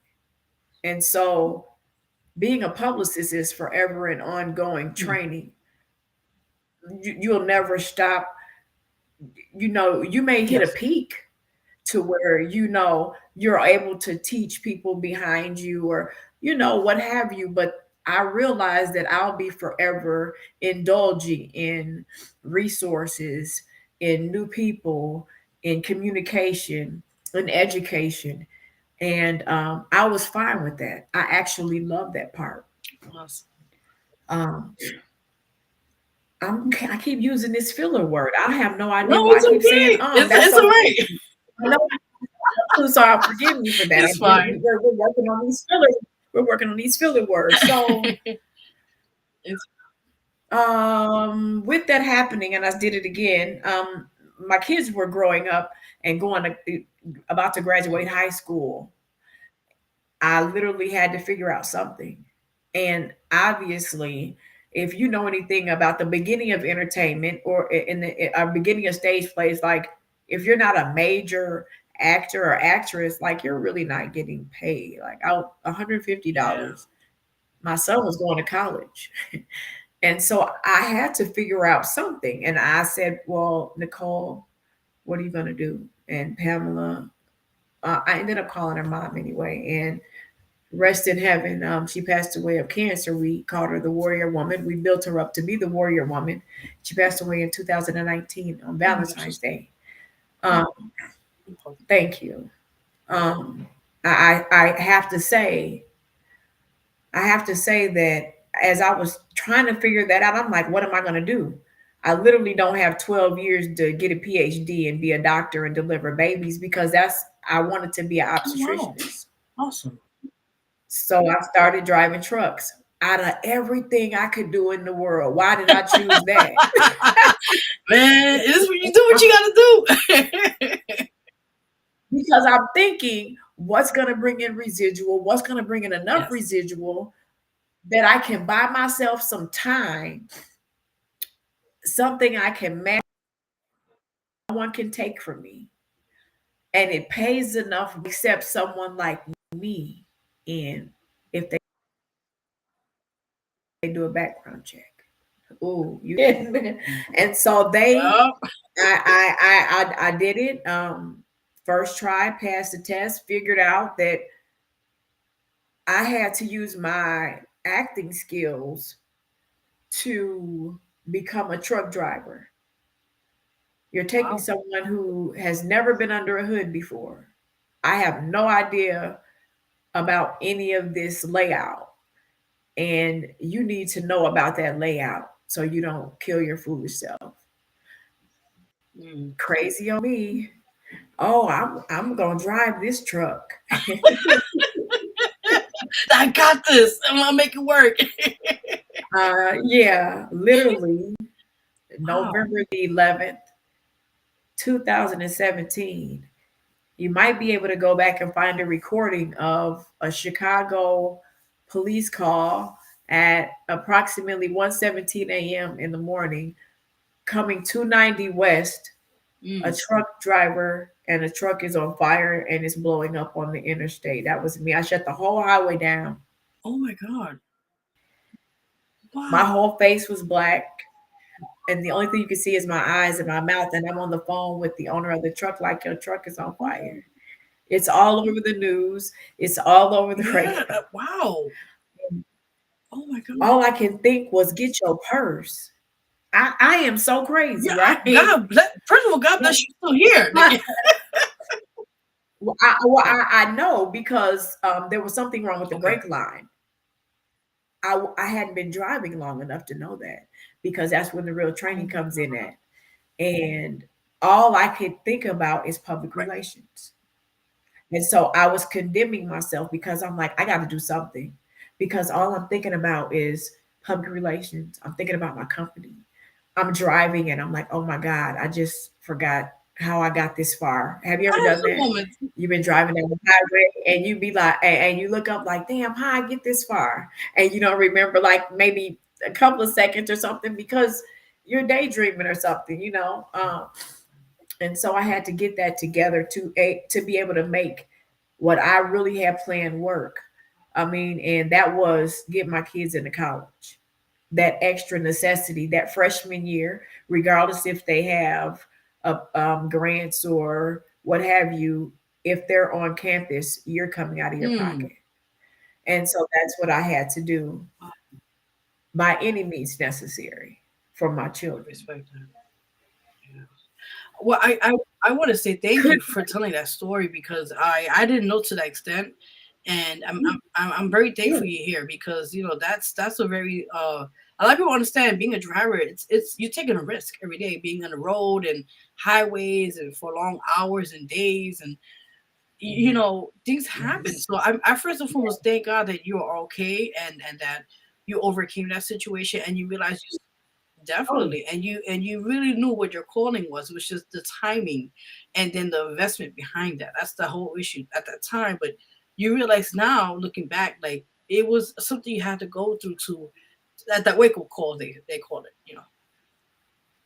it was something. Yes, it was. Well, that wasn't even the wake up call because I got back in the truck. Oh my God. The wake You're kidding me. I got back in the truck. I got back in the truck for a few more years because the money was lucrative. You have your own company, so you have to invest in yourself. And I also had to invest in mentors around me as well as pay employees, because I wanted my company to be exquisite, and I wanted it to be what I would want my PR to do for me, and have that would be global or nationwide or international. And so I said, okay, I strategically put it together. Went through the pit and the kicks and the bruises and the lies and and when you're trying to do this thing, if you tell me that you've had a smooth sail, you're lying. You're not really doing this thing. That's not how you just like when you go to high school and you're a freshman and they tell you, oh, you can catch the elevator or something for $5, and they trick the freshmen. When you get in the when you try to do this entertainment thing, you get tricked, you get bamboozled, and you get hoodwinked until you know how it really goes. There's a lot of like ups and downs. Yeah. Yeah, like, wait, what happened? Oh yeah, no, that's not gonna work. So I've been there, hurt, um, but it's okay because I'm not a quitter, and I'm not a person who um I will not let anything defeat me. And so I was like, no, I'm not letting that. I'm getting back in the game, and I'm coming back stronger. I'm coming back wiser. And I had a gut wrenching regret, and that was taking a 2-year hiatus to build the company and finance the things that were necessary for the company, apps, just the necessary things. I didn't get a brick and mortar, but I definitely structurized it and had other and purchased and partnered in with other companies to make my company strong. My plan was always to get out of the truck and to jump into my company and be a boss and be a CEO. But guess what? If you've never been a CEO and you've never been responsible for other people's finances and their pay, what do you have to do? Get a mentor. And now I'm realizing as I'm growing and climbing, like, oh, shoot, I don't know if I'm doing this right. I don't know if I'm doing this right. Well, that's not how I feel now. I know what I'm doing. But at that time, I just, it's a different thing. Everybody's not meant to be a CEO. And that's just the bottom line. And that's the truth of the matter. And I could have very well been one of those people, but because of who I was prior to ever doing any of these things in my life, I was a boss. So I was definitely meant to be a CEO of my own company, But let me be very clear. Not without training though, and not without education. I wasn't fit, And when I wasn't fit, I knew that I wasn't fit, and I made sure that I got myself fit, The worst thing in the world is to try to get an investor or someone to sponsor your company or even a client's a company. And we're talking about $50,000, $100,000 for something. And this person who's investing in you is asking you questions, and you can, you got everything licked on the conversation side, but when they ask you who's your mentor and you can't answer them, that's not good. So yeah, I've kicked myself in the mud. I've kicked myself, and these aren't things that I probably shouldn't be saying these things. Most people don't have this conversation, but I'm definitely, I want to be transparent with you and give you, since I was late and those things happen, I want to give you, the uncut version of Pavani J. It's important that people know how to become the best version of themselves. You got to be taught, you got to be taught. Very true. You're in the business realm. You gotta know business. If you don't know business, then you're gonna have someone sinking. So And so, yeah, absolutely. And so I definitely believe in that. And so that's about the size of everything. Like push together real quick. Got you. No, I again, I do commend you because it takes a lot. And let me tell you something. As being in the scene for a little while, I know firsthand some stories. I don't want to say too much, but I think overall we all experience something similar to certain things. And I do want to talk about that in the topic in a little while, but we're gonna get back to you. And I feel like your story is amazing because it's like trial and triumph, as they say, right? Like absolutely. Thank you. It has been. That's exactly what it's been. And what's funny is I'm at the point in my life now that when the trial hits and I finally accept that it's a trial, I'm able to be still in that trial. I'm able to ride the wave of that storm without going berserk or crying and not being able to stop, or I'm able to ride the wave of the trial because I know that after that, it's a rainbow at the end of that tunnel. Life wouldn't work like that. God wouldn't let it be, that bad. You know how many suicides it would be if it was just trial, trial, trial, trial, almost triumph, trial, trial. It doesn't work like that. So true. You trial and you triumph.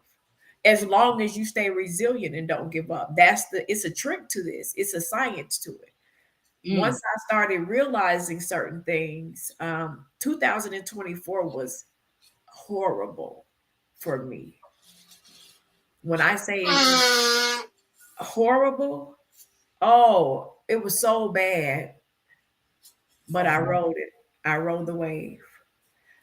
Um, I just it got to a point even where I had to start saying, okay, look, universe, okay, you know, that saying, God doesn't put on you more than what you can handle, but it feels like you carrying.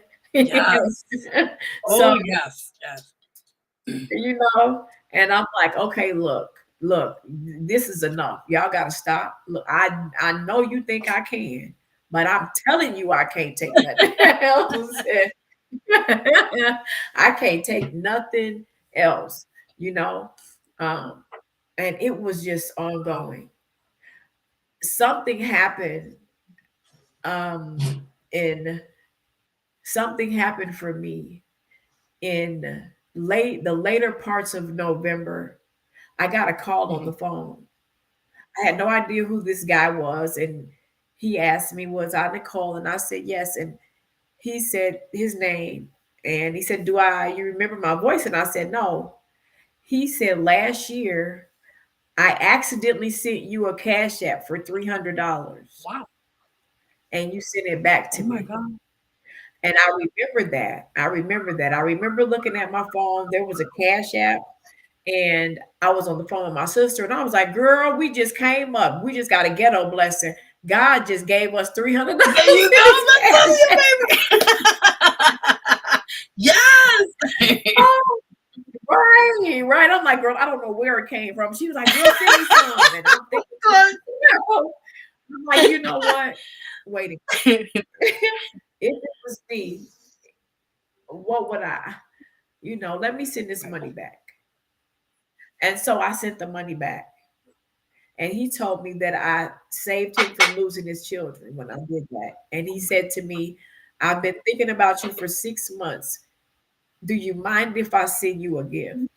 Do you hear me when I say I knew at that moment that everything that was going on in 2024 that was at that moment, because I kept saying, this is enough. At that moment, I knew it was lifted. Because what are the chances that he would have called me back to repay me for something that I did? Because I could have spent the money. I could have did all of those things, but it wasn't the right thing to do. It just, I felt it. I'm like, let me send this money back. This is $300. Like, it's not $5. That's so nice. Look, it was, and I needed that $300 too. But I'm glad that I did, because he might have lost his children. Whatever the money was for, it wasn't mine. And that's a good thing. You gave back what's, and a good thing came out of it in a sense. What you did. Yes, he did. And that was reciprocity for me.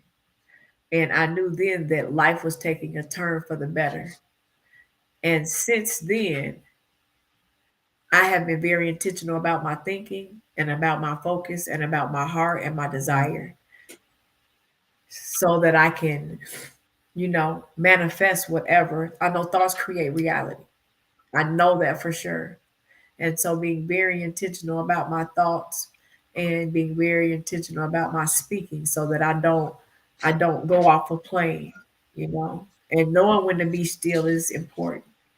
Even when you in this chaotic, because being a publicist can be very sometimes. It's a lot of work. So, Yeah. A lot of work. You have to love doing this. You have to love doing this. It's not a job. It's not a career that you can be rich off of fast or rich at all. It's not a career where you're gonna make 6 or 7 figures unless you're doing it in a certain, genre, or if it's a certain niche maybe, and it's probably hard to get in that. I don't really see, it's not that type of thing. You have to love doing this, and I love getting people to the next level. I love making people's name a household name. I love watching that aha moment come on for them, when it's just something that they couldn't do and I can service them. Digital marketing, whatever it is that they need that I can provide, it feels good to me. And that's my good feeling out of it. So, yeah. Man. I love that, because a lot of times people don't understand, like, when you, especially in the industry, we got to talk about it a bit, but in the industry, it is a take and pull situation, and especially with the field that Yeah. you're in, you do more of pull, like basically you do most of the work for your clients just to get them out there and get them exposure that they need. But at the same time, I know it's like long periods of hours you got to put in. You got to get caught, make the connections. It's just so much work. And tell people that if they don't know what a PR is, like kind of like give them like a brief synopsis of what it is and the work that you have to do for the clients and all that. Yeah, a publicist is a person who brands an individual.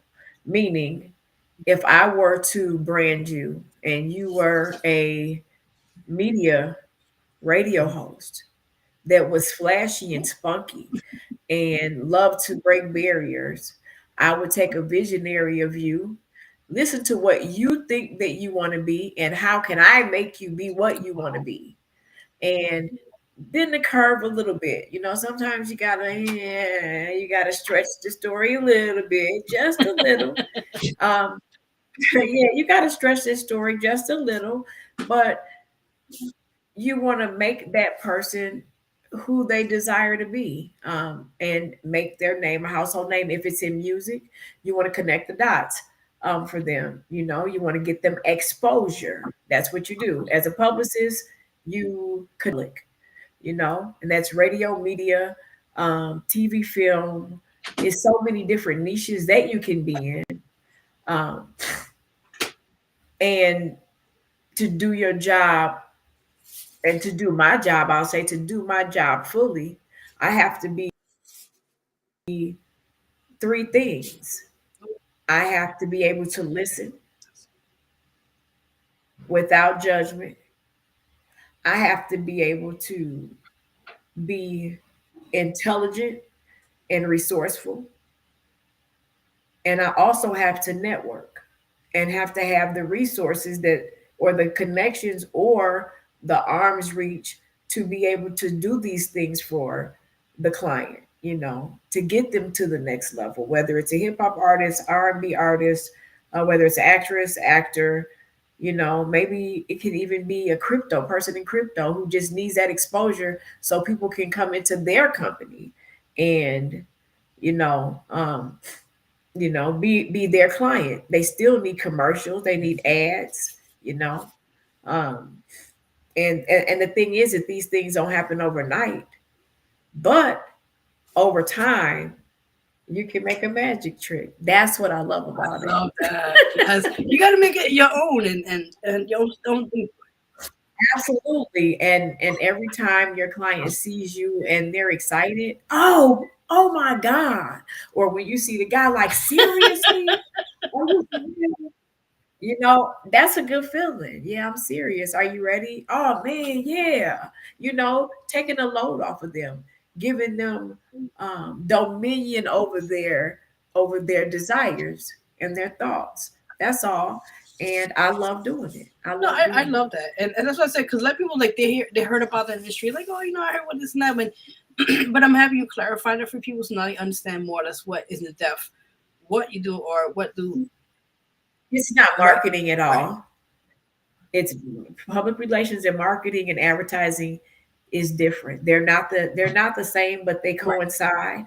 They work hand in hand. And sometimes people get that misunderstood, that marketing and public relations or public relations and marketing is the same. My job is to give you exposure, get you out there in front of the world, and marketing puts you in that great position to be able to give you an ROI. So you're first heard here, people, right? Yeah, now you're getting an understanding of it. They're like, what's that? I gotta Google this, Yes, we need to Google it, people. Return on interest, return on investment. There we go. Thank you. Because they be like, what? Return on something. Give us something, return on. Yeah. Exactly.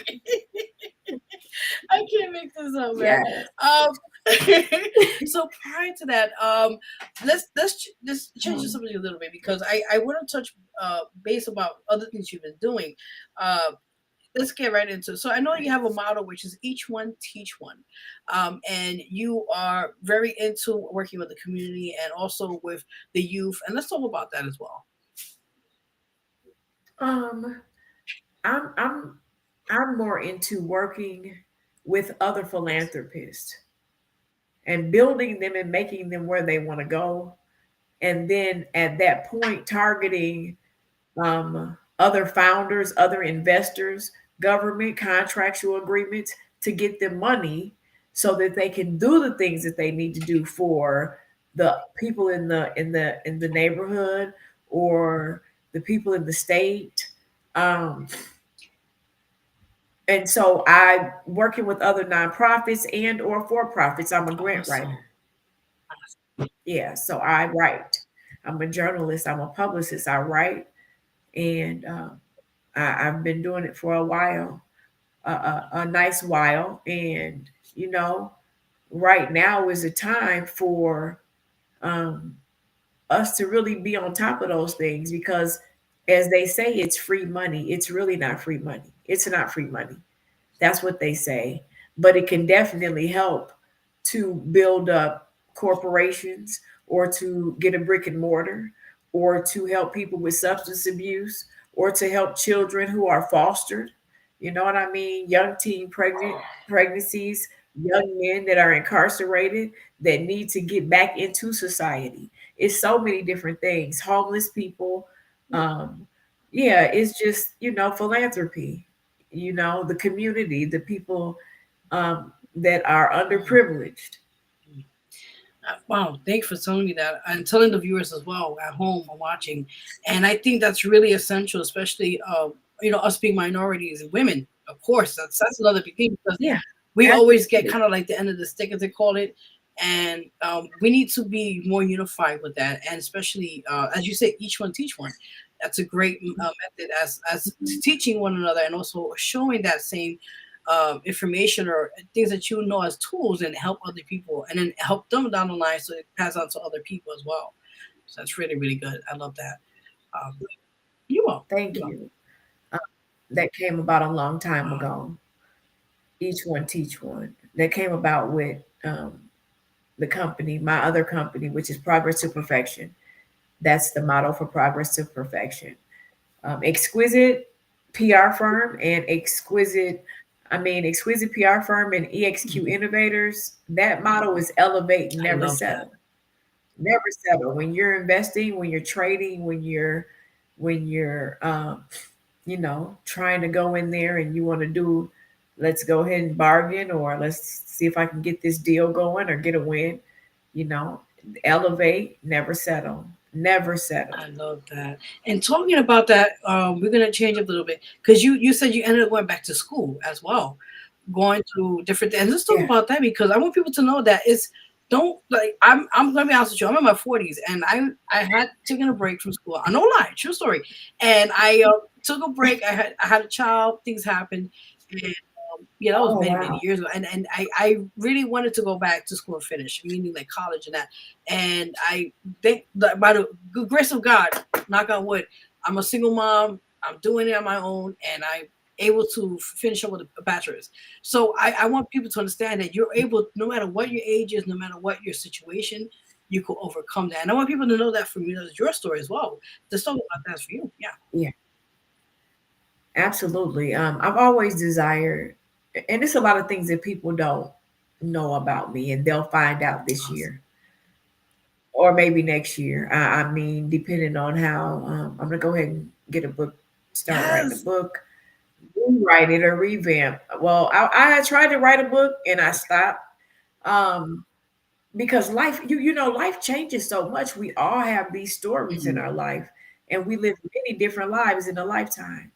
I think I'm on my fifth one at Ooh, this okay. point. Yes. Yes. Saying that. Yeah. Like I'm somebody that I'm not the same person. I mean, I'm not the same person as I was when I was I understand. 25, you know? And then when you go through something traumatic, you definitely change. And then I feel like when you even travel, when you go to Mhm. a different state, different country and vacation, come back Uh, different, you know? That's how I feel. like, I don't want But to come back. in regards to education, that probably be in the book or something. And I went to a rural Christian. I've been going to school since I was 2. And everybody had this thing about who Nicole Jordan was and yada, yada, yada. And, a lot of people don't know that, I was a high honor roll student, but I was embarrassed of my last name. I don't know why, but I used to be standing on, I can remember this now that my memories come back. I have flashes of me standing on the commode and the stall being shut and them looking for me. And I had to be a little tyke. I had to be really young, like elementary school doing this.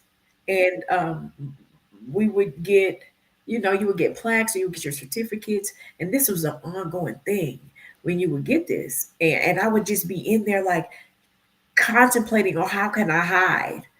Because when they call my name, I don't know why I was like that. And what's really interesting is that had rolled over into my teens, into my young adult, and never telling anybody that maybe not so much as my name being called, but that feeling that I had at that moment. Um, I would feel that, and it would be a tug of war with me trying to withstand whatever the occasion may have been, which made it hard for me to finish school. In addition to the fact I had children, so I had 3 kids by the time I was 18. I couldn't continue to go there, so because we weren't married, and so my father paid for them to come homeschool me. And as I continued to get pregnant by him, they were not having it because you got to be married and you're a Christian. You can't just be having no Yeah. babies and That's you ain't the thing that and for me, I'm not marrying him. I'm not giving nobody any money to divorce you and you cheating every week. We break up every Friday. That was crazy. No way. Don't give that. No. Yeah, so I'm just like, think about this, 18 years old, 3 children, and that same feeling that I felt when I was hiding in the bathroom in the stall, when people would say, "How many kids you got?" 3. I would have this feeling that I was judged. In addition to, you go through abusive relationships, so on and so forth. Ain't nobody gonna want you with all those kids. And so I literally stopped going to school just because there was I just couldn't. I was working. I was doing a whole lot of things to take care of my family. And I tried to get a GED. It didn't work. I garnered a GED later on in life. Yeah, I later on in life by way of an institution, being institutionalized. I went to prison. I'll say it now. Okay, no shame. Not anything that I'm proud of, but I did. And then I began to go to college when I got out, and that was one of the most profound moments for me because the way that my life was set up, I couldn't function long enough in it to go to school and just do that little bit from being an all the way up, to my sophomore year, I think. And so even when I came home, I began to go to college. And then life started life again. I didn't finish, but I'm not a quitter. And I will not stop until I get my master's degree in business and public relations and psychology with the emphasis on graphic design. And so I am in college now. I've been in college for a while now, like a year and maybe 2 years, 2.5 years. And I will tell people it's never too late. But I want to be very clear about that never too late. Because sometimes we say that loosely to people. Oh, it's never too late. It is. Sometimes it's too late for things. You know what I mean? Sometimes it's too late. But if you feel like you have it, if you feel like you got the time, if you feel like it's a burning desire, shoot for it. I still can tell you that life experiences is the best experiences. There's nothing like it. There's not a book that you can pick up and it can be president to life experience. So I must say, now that I've lived life a little bit and I got the books, it's really interesting how I'm able to put things together like, oh, now you got the book stuff behind you. You got that education behind you. And I love it. I love learning. I love uh, I love being able to be professional when necessary. I love to laugh and joke around, but when it's time to turn the hat around, I can. Definitely. I love that. Oh man, you gotta write that book, please. 'Cause I mean, like, I'm honored just to hear your story because it's just phenomenal. You're Oh, welcome, and to see that no matter what you're going through, you're still a survivor. You are here for a purpose, and you're welcome. And people don't understand that. They think, I went through this, and it's gonna I'll be the certain way. No, you flipped it. You said, no, no, no, no. I went through something, but I'm gonna overcome it, and you have, and you're still learning each and every other day, which people need to learn more about that, and that's really good. Yes, absolutely. And it doesn't stop. That's where I think that if there was anything that I can tell someone and not to scare them or anything, but life is never just roses. Right. Just never just roses all the time. It wouldn't be life if there wasn't trials and tribulations. And when I think about why did I go through all of this so young? And it made me like this and it deterred me from that. But why not me? I had to go through those things so that I'm able to give people what I have now. And the only way you can get it is to go through war, go through hell, go through turmoil, go through, brokenhearted, go through loneliness. I mean, I was literally by myself for about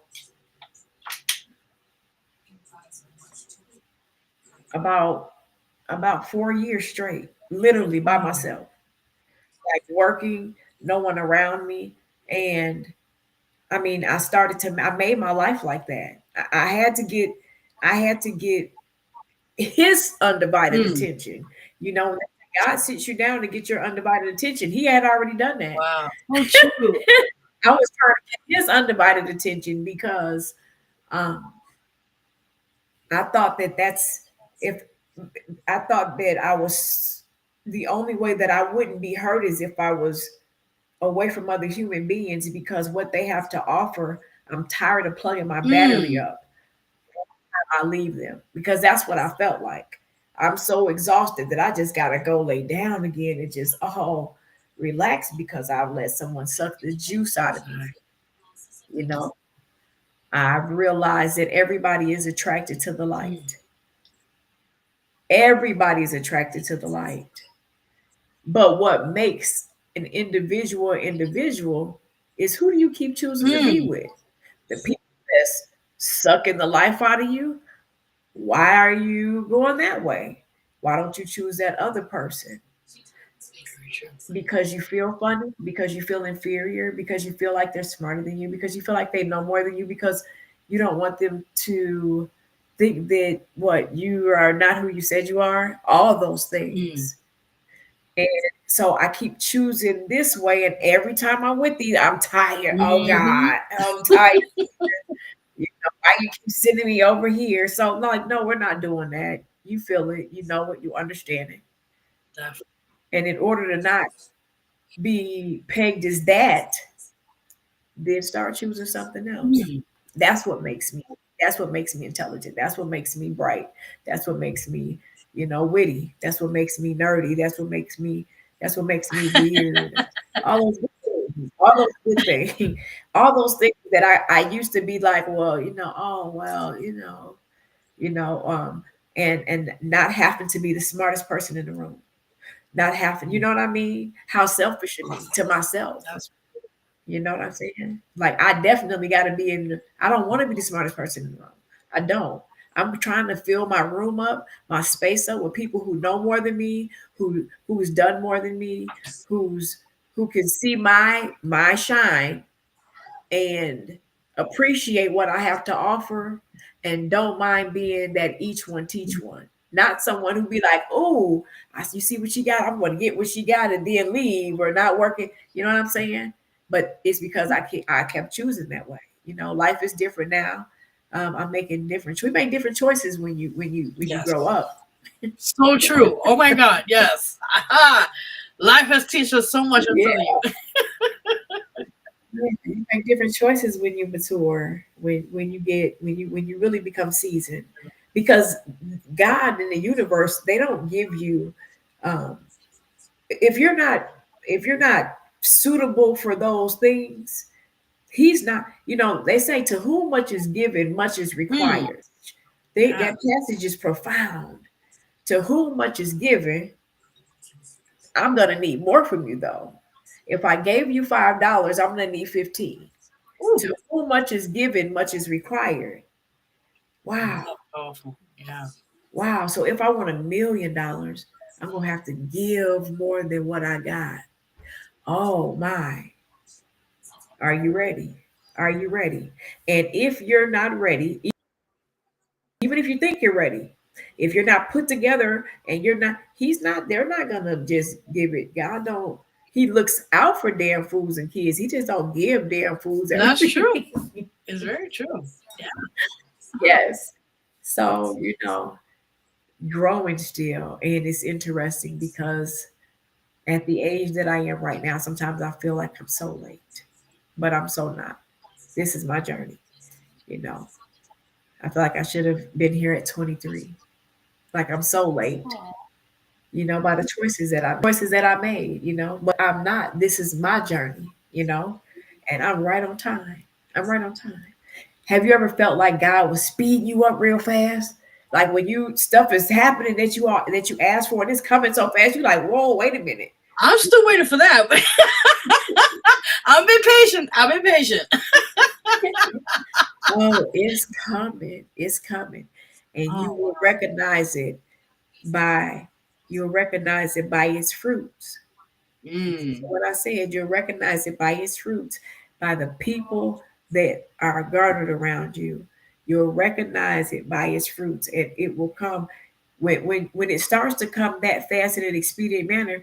That starts by appreciation and being grateful, and then you'll say, "Okay, oh wow, oh okay." You'll put your puzzle together. Yeah. Amen. That's so true. And I just want to add to that real quickly what you mentioned. I think the reason why you were kind of secluded from not the world, but to yourself was God kind of like putting you in a situation to test you, but also to give you that strength you needed at that time to kind of not the word I think not kind of reevaluate, but at the same time kind of strengthen your faith and strengthen who you are, because now when he sent you out to the world and you're ready now, you build yourself from the internal to external, in and out.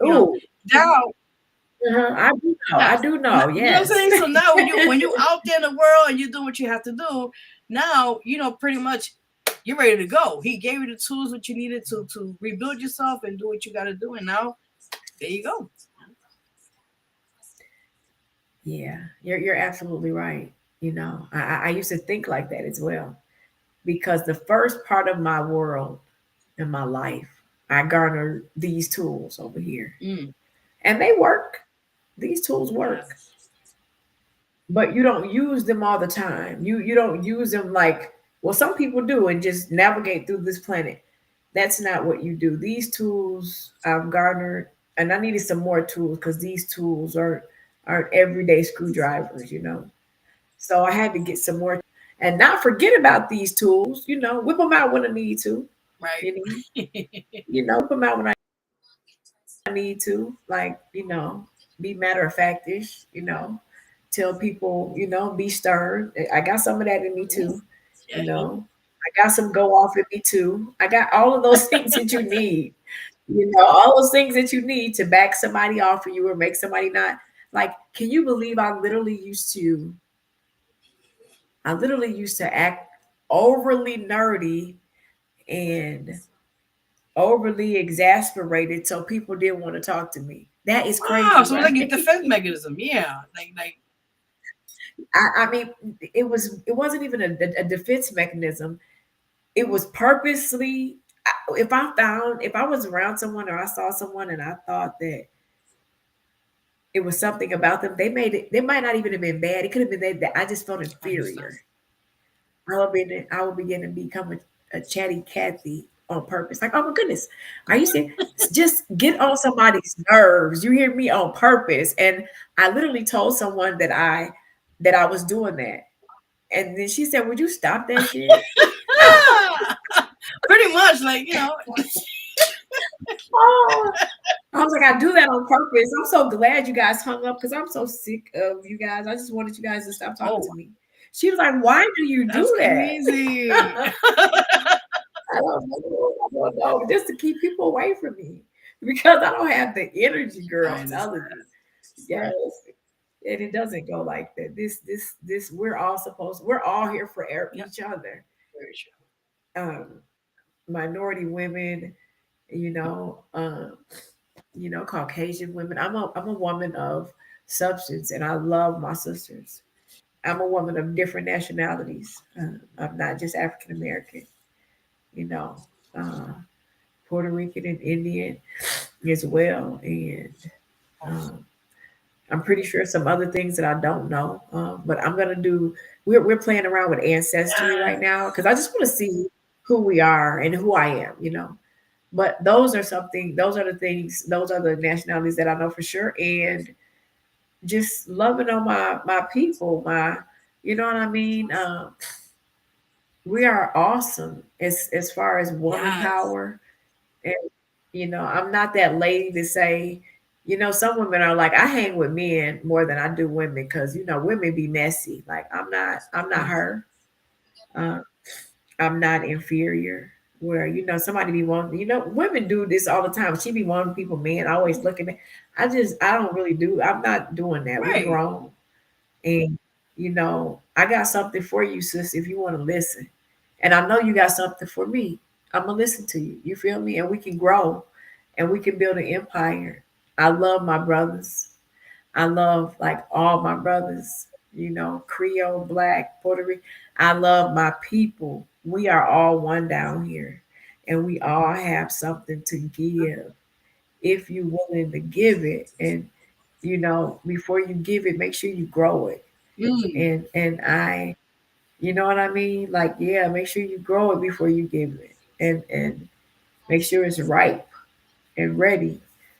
Don't be giving out no mess because we are better than that. And I think where I am and what I'm gonna be and who I'm gonna be at the end of this journey is everything that my purpose-driven life is supposed to be.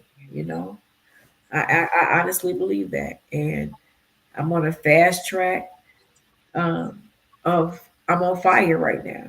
That's all I can say. I'm loving this. This is what I'm talking about. Like, this is amazing. This is amazing. But no, not a problem. But I want to get back to now the PR firm that you have. It's called Exquisite.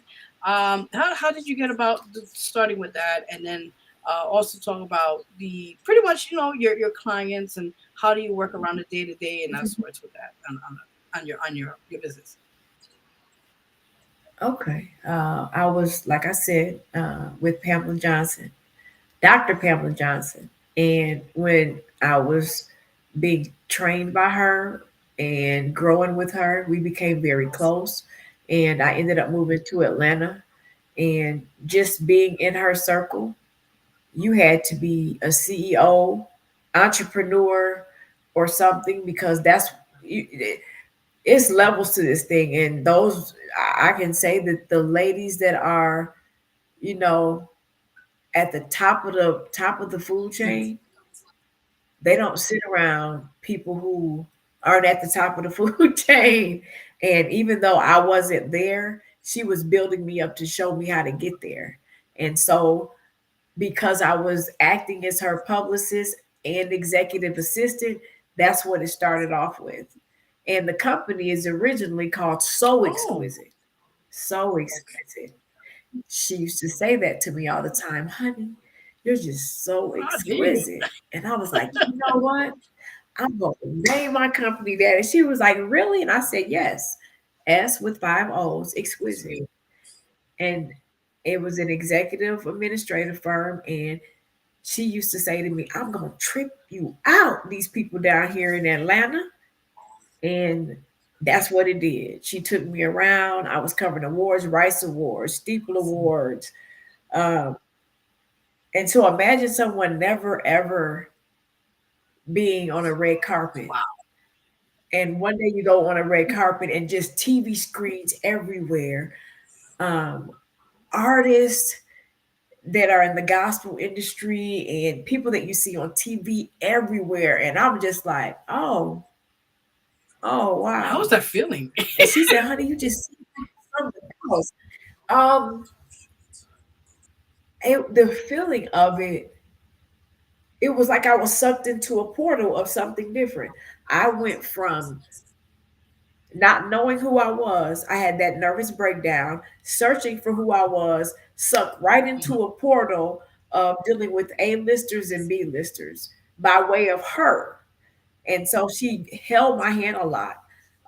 First, with her being my client, telling me what to do and showing me how to do things. And then I would come up here to Chicago and book her out at all the churches, at the mega churches, TBS station for people that are in the gospel industry. And we began to call her the warrior woman. She had breast cancer 3 times and survived a lumpectomy on her right breast. And she still was kicking and ticking. The last bout of cancer that wrapped itself around the base of her spine on her neck. It was horrible. And I didn't know why I was supposed to be going to Atlanta, but it was always to care for her. It was always to care for her because by nature I'm a caregiver. My father was bedridden. And so at a young age, I was changing bedpans and bandages and all of these things. So I'm like, what? Maybe this is what I'm supposed to be doing. And she stood on me with writing. She stood on me with communication. She stood on me with leverage. And she did not mind hurting my feelings sometimes. And she used to say, Pavani J, you know, honey, I'm sorry, but you just got some of that residue on you from your past.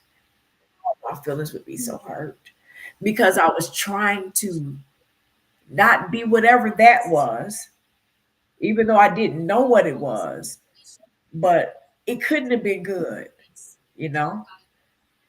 I was trying so hard to be whoever I am, and I'm still not worthy. And that's how I felt. And I was so hurt and so angry. And I came up to Chicago.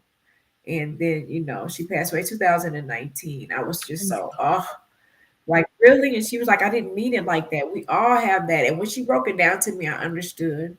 But when you take people from one world and you just throw them through that portal to another world, sometimes they don't understand conversations opposed to I was more or less accepting conversations, you know what I mean? Even though they were hurtful, you know what I mean, to me, instead of expecting someone to explain it to me. So Exquisite PR firm started off as being an executive administrative firm, moved it from Atlanta to Chicago. And so when I brought it to Chicago, I was like, you know, wow, this is I don't know what we were at that time, the top 3rd, you know, place for entertainment in the world. And I don't know, I think that's what it was at the time. And so I was like, wow, I need to get downtown. I need to go places and, you know, get to know what's going on in my city. And find out what's happening in my city. And it has been Chicago, let me tell you. Woo, child. Tell me. They do not play, okay? They don't, it don't make a difference whether it's an artist, whether it's a publicist, whether it's a radio station, whether it's gospel, Christian, Catholic. The personalities are strong, and you got to fight, baby, for what you want around here. Period. And you better know what you're talking about when you come in the rooms. Because if you don't, they're gonna make sure everybody know you don't. Oh man. Okay. Okay. It's definitely a hard market and still trying to break in the industry of Chicago, even though I'm here. I go to Atlanta. I got clients. I have clients here now though too. But if it were up to me, I would be more I would be more I'd be well known instead of break that curtain back. You know what I'm saying? So yeah. I do have Theo Huff. He's a blues R&B artist. Um, Theo Huff is here. Wow. We have Big Frank 302 out of Delaware. We got legendary hip hop artist, Big V the Nappy Roots. Yes. We've been that's my family. You know, you get really close with your clients when you have longevity there. And I've grown, and they know this. I've grown so much just in my career, um, being with them, and they've grown so much. You know what I mean? And 4-year journey. We've been together 4 years and ticking, like we're still going. And I love them for that. Garnering manager, amazing. I got a team; they're amazing. Uh, I'm so sorry, I'm It's okay. stuffy. I'm trying to go to I'm sensitive to tea earlier, so you're good. Don't worry about it. Yeah, so that's just a small portion of the pot in that music realm. You know, in public relations, you have a niche and you stick to, your niche. You can't tell somebody, and they say, well, what do you specialize in? Everything. Wait. You got to specify it. Yeah, yeah, because you can't, like, you literally can't do everything. You know what I mean? Like, you can't, like, you could do a lot of stuff, but specifically being known in a category like entertainment, it takes time to garner media lists, numbers, emails, relationships, investing in yourself, networking, all these things. So going to from entertainment to aerospace is a big leap. You know Very what I mean? true. Yeah.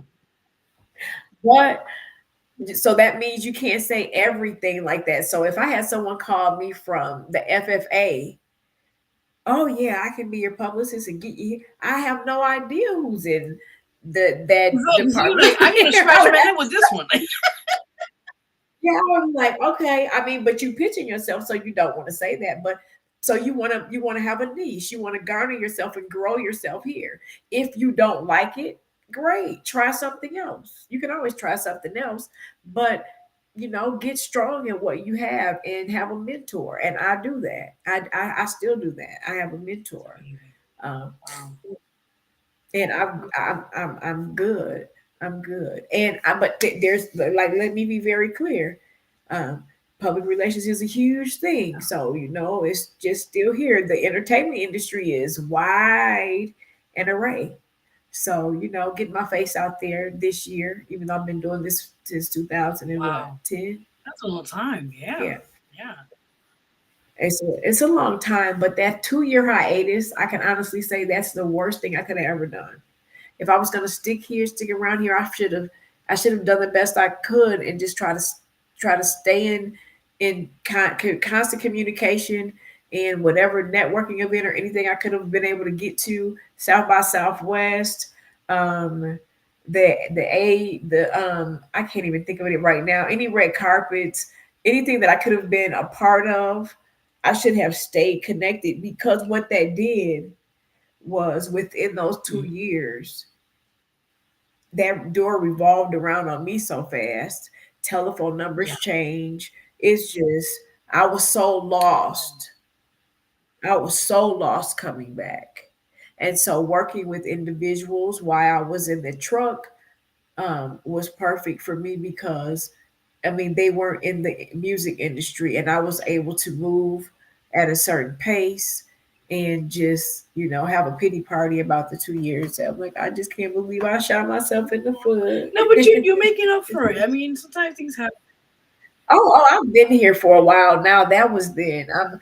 I've been in the game doing other things, working with people in in the political realm and all of these things. So yeah, yeah. That's amazing. So now, what are your future? Well, as for this year, for 2025, what other projects you're working on the side as we speak? Oh wow. I'm actually open for clients right now. We got 3 open spaces. Um, and so and I'm also a grant writer.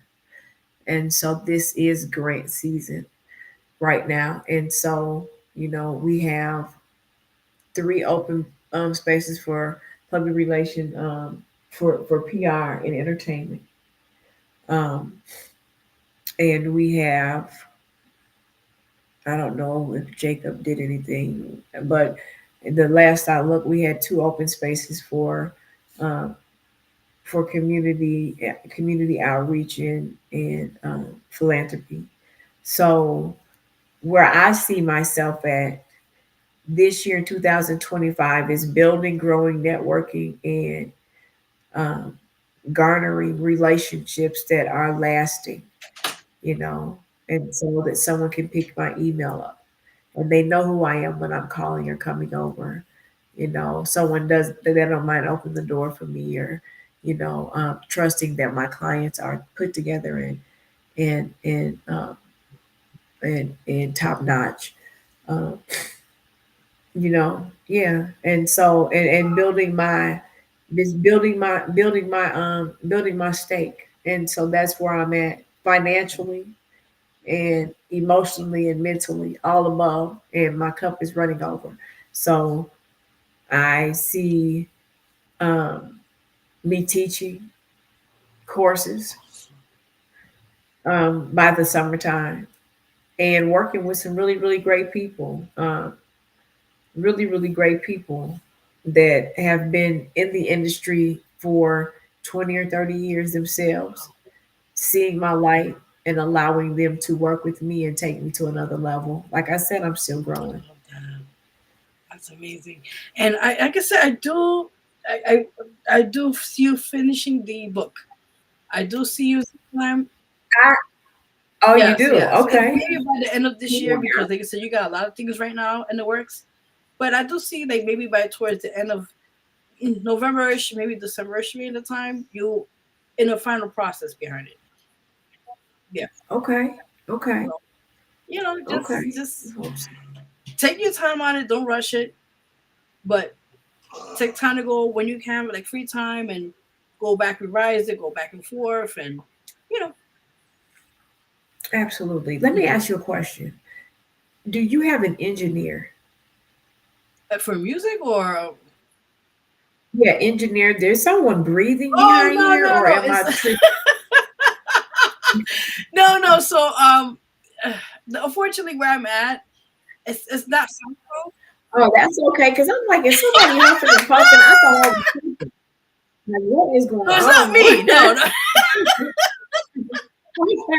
I was like, somebody beatboxing. Am I getting on their nerves? No, there's somebody just here, but they're in the back. But oh, okay. Because I'm like, damn, am I long-winded or something? Did somebody just? Oh, okay. Unfortunately, if this was soundproof, it would be great. Damn it! I'm like, well, damn, I'm sorry. Did No, I say you're the wrong good. thing? I don't know. You made my night with that one. I have the doji. I don't know what's going on. I'm like, I was about to fight and listen to the big train. I heard that. Oh my god, the song bites you in the back. I was saying, let me ask her a question. Let me ask you a question, honey. Is somebody behind? what's going on? Like, you got an engineer. Listen, be background. You gotta He- stay quiet, right? Shh. All right. Right on the set. That's no, I live with somebody, and unfortunately, the space I have.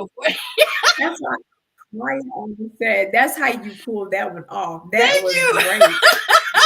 But I'm good. You picked that up. I was like, what? I have to like. You've been shifty-eyed this whole time, and I'm like, is she okay? Because something is wrong. I know I sound like that. Oh my God. Oh Jesus. And that was great to whoever you are, the producer, great. Quiet on the set. Yes. Limit to the breathing, okay? This will go viral. No, you're good. You're good. Like, what the fuck? Oh my Like, goodness. either we talking too long. Somebody is hungry. I don't know what's going on.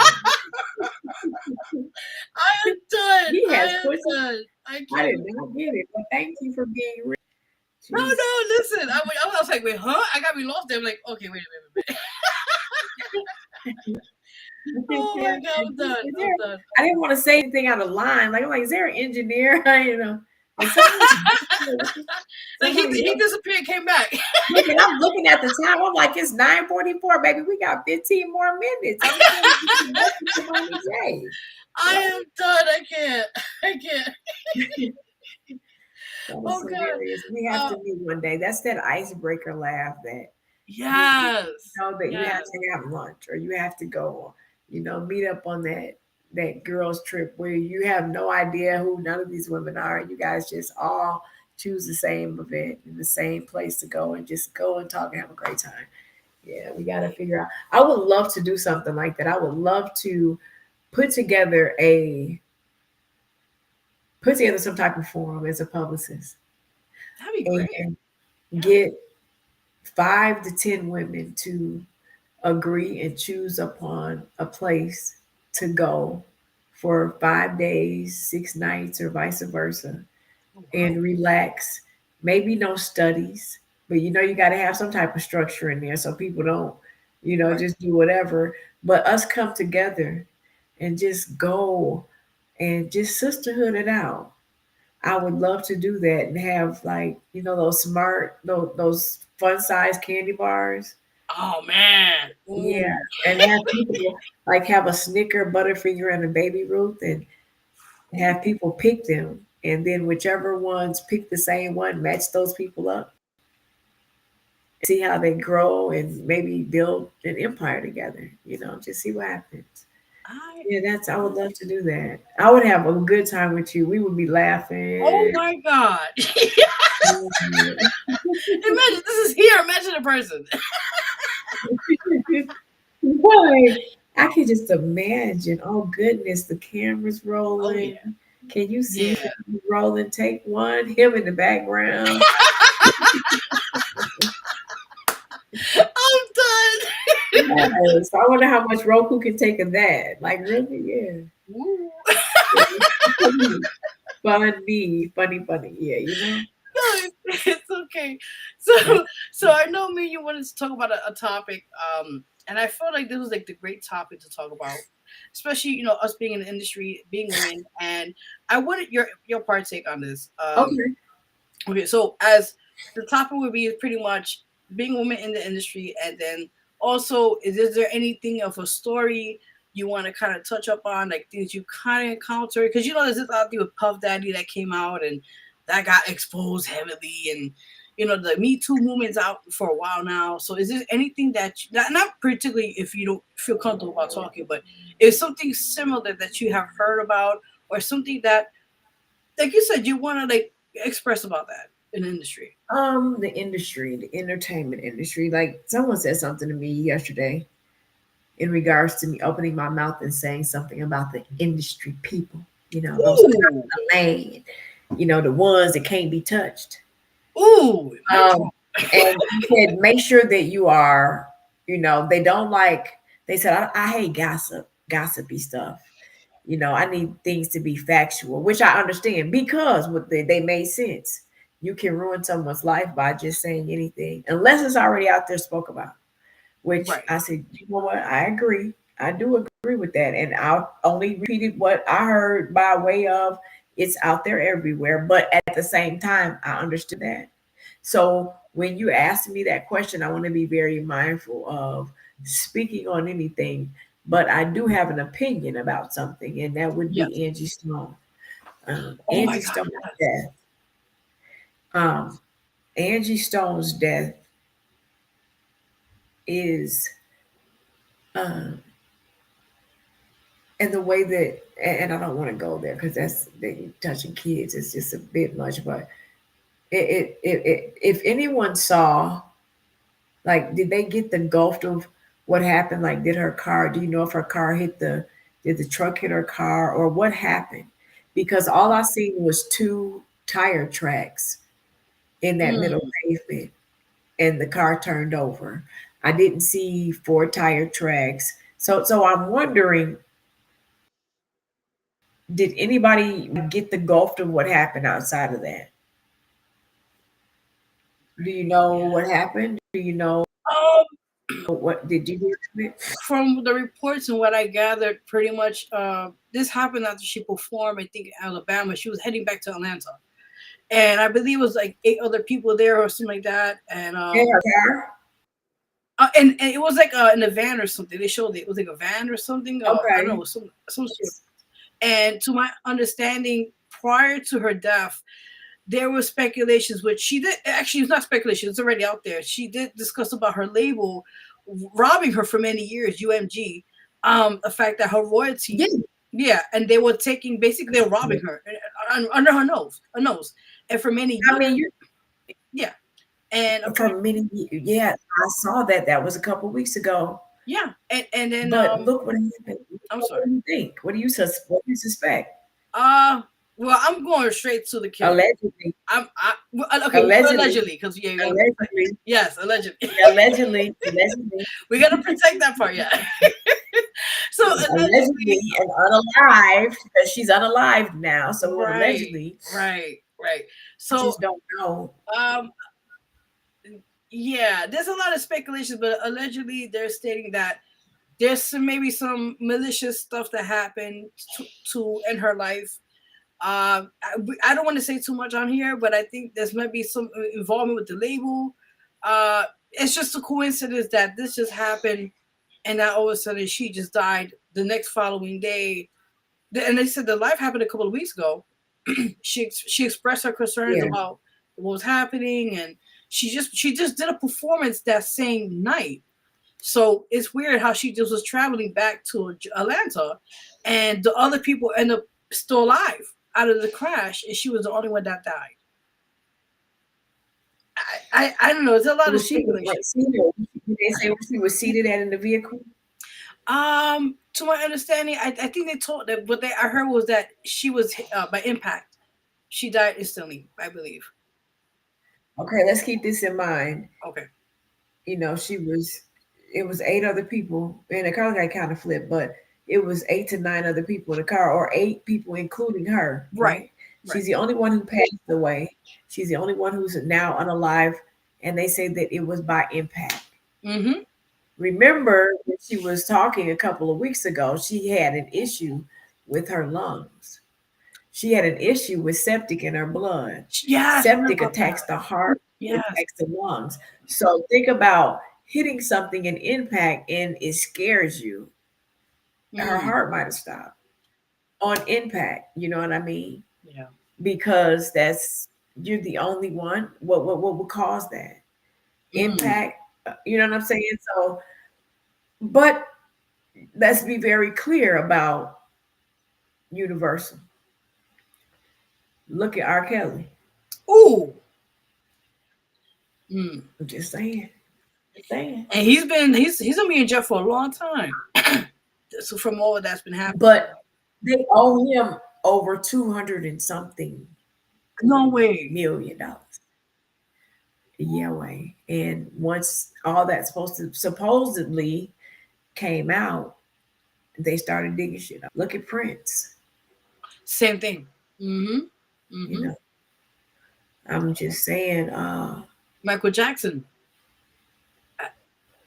Cosby, Bill Cosby. The list can go on. I've never encountered these people, but my thing is, what the freak did you do with $290 something million of one artist royalty? Who's spending this type of money? Exactly. I mean, let's talk about higher level thinking and elevation of being fruitful and multiplying. Like $290 million, and you guys couldn't get that paperwork together enough to where that it had to slip through the $290 million. That's a lot of money. Where is it tracing to? That's the whole thing. Oh my God. Yeah. Right. And I mean, she said that she just realized, she said she never went to see, she never looked because she always felt like they had her best interests at hand. Right. How dangerous is that? How dangerous is that? So, that's so manipulative and conniving. That's like being somebody's best friend and only being there for whatever it is that you're garnering from them, and they realize it. Until they realize it, how catastrophically hurt, yes, and damaging and that be. What if it was all the way down to her needing to pay for her medical? There you go. And the money wasn't there. What if it was just that small and she gets punched in the face with, girl, they got your money? Oof. I'm just saying, like, that is, I feel really, I've never been in, oh my God, I've never been in that situation, like verbatim or per se. I've never been in that situation, but I thought my allergies. I'm sorry. No, I've never been in that situation. It's okay. That feeling of betrayal. I'm so sorry that, she has a family, and she said that she was a single mother. And as long as she's been working and having to do shows and still not rich. I mean, didn't she look? Well, she's been out of the game back and forth on and off for a while, but I don't know. Yes. That's a lot. Oh goodness, it's unfortunate. And there's another thing I found out during my investigation, which I'm gonna be straight to the point.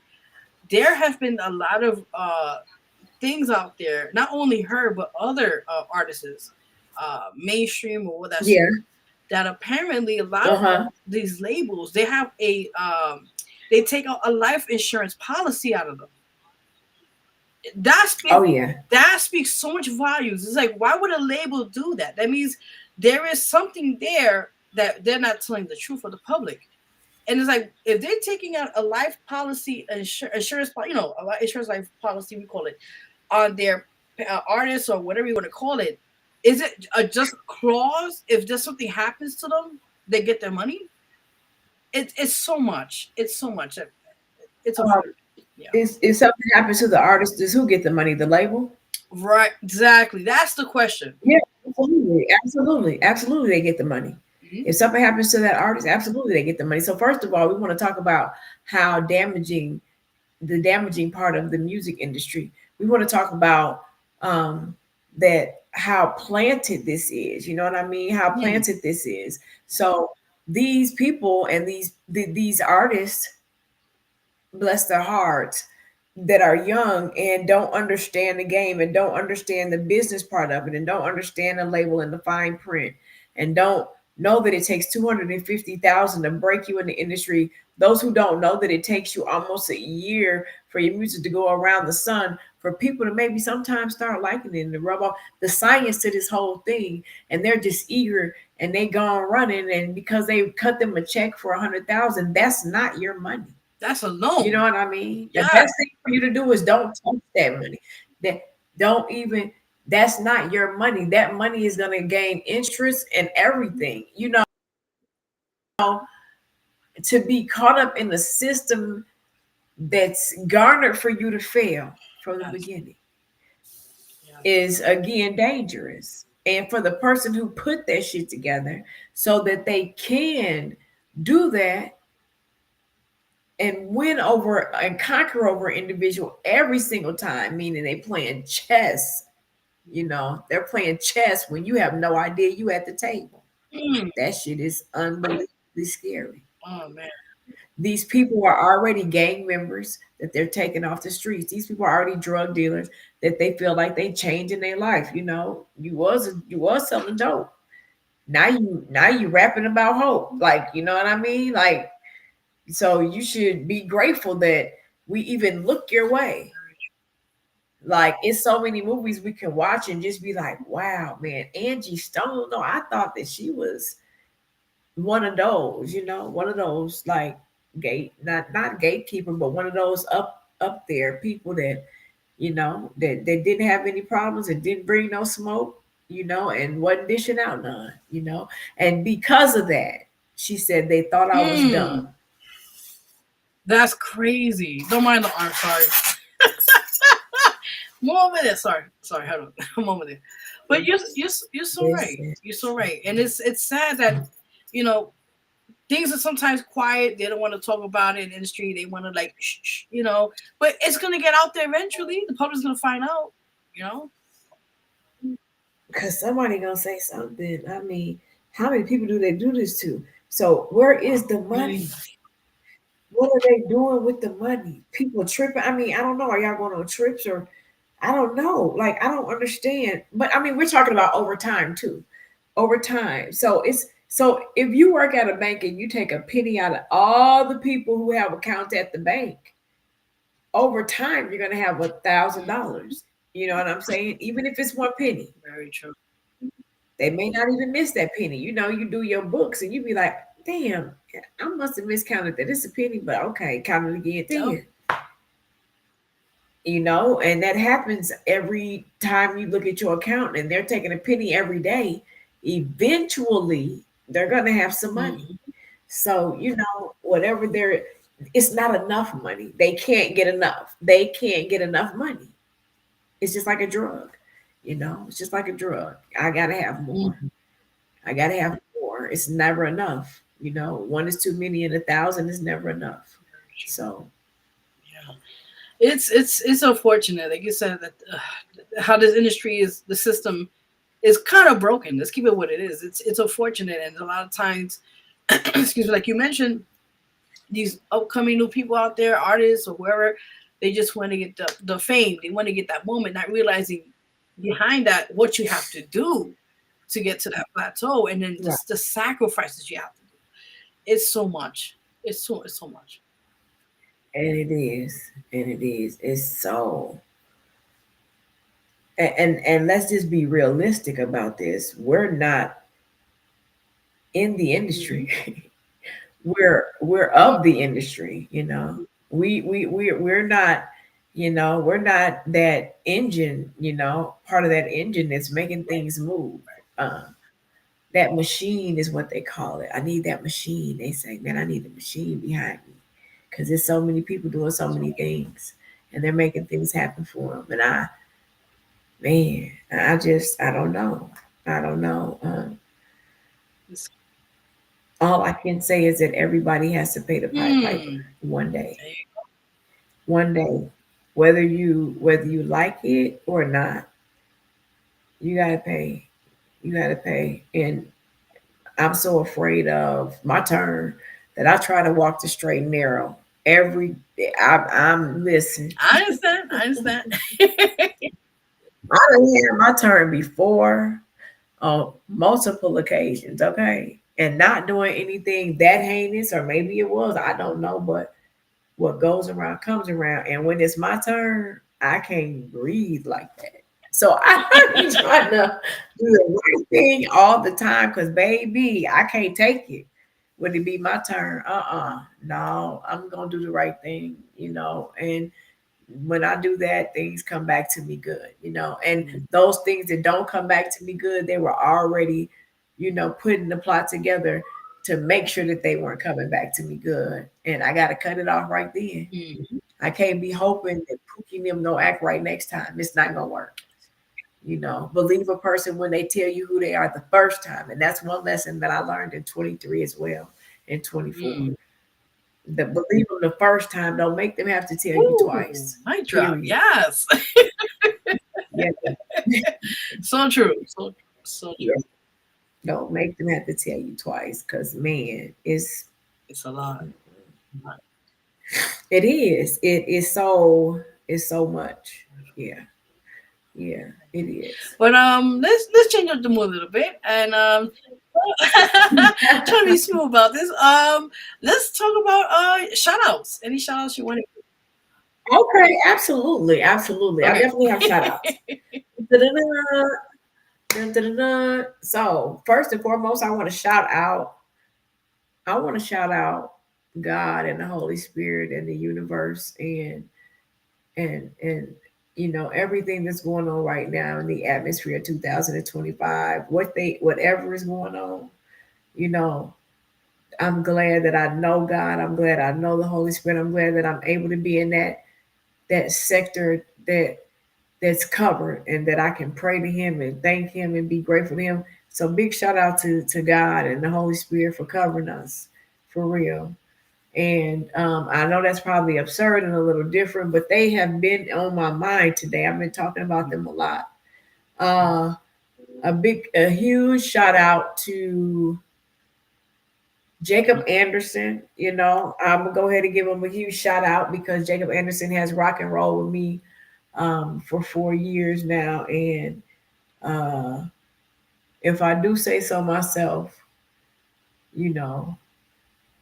he has made ways out of no way when I have been down and nobody has known that I was either hospitalized and so this is the first time that I'm ever able to give him a live shout out. So I want to give Jacob Anderson a shout out.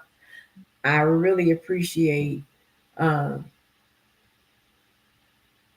time that he, has taken, with Exquisite and Exquisite Conversations, and how he definitely keeps us in the midst of the atmosphere on social media. And I want to be grateful and thank him for that.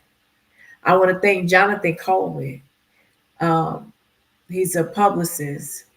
And if anybody knows Jonathan Coleman, he's one of the baddest men out in the genre of public relations to me. Thank you, Jonathan Coleman. Man, I want to say this, and I'm not going to say a name, but they definitely know who they are. I want to say, thank you for being so patient with me. And that's You Are in the Crib. And that's The Crib, TH3. You guys know who you are. Thank you guys for being so patient with me. You guys know that it was, behind the scenes that people, I was, man, it's been a rocky road, but thank you so much for giving me an opportunity to take your brand to another level. Things are moving and it's some great things. And just because of the patience that was there, there's good news, and I'm grateful for them. I want to thank, who else do I want to thank? I want to thank EGO Entertainment for allowing me to be me and be the publicist that I am, and being able to turn me around inside out and giving me the confidence that I needed to go forward, helping me garner the confidence I need to go forward, when things were a little bit rocky for me. So I appreciate them, Angie Pearson, world-renowned publicist. Who else would I like to give a shout out to? My kids, my children. Thank you so much for loving me anyway, for loving me in spite of my faults. I really, really appreciate that. My son told me, Mom, I had to fall back into again. And I understood what he meant. And our relationship is so profound that we moving forward. And we've been moving forward, but just having those good grown people conversations and being able to learn about your children and where their hearts really be with a woman and a mother, when they have you here on a pedestal, but you might have made some vast decisions that either may have taken you out of their life for a little while or, taken you out of the home.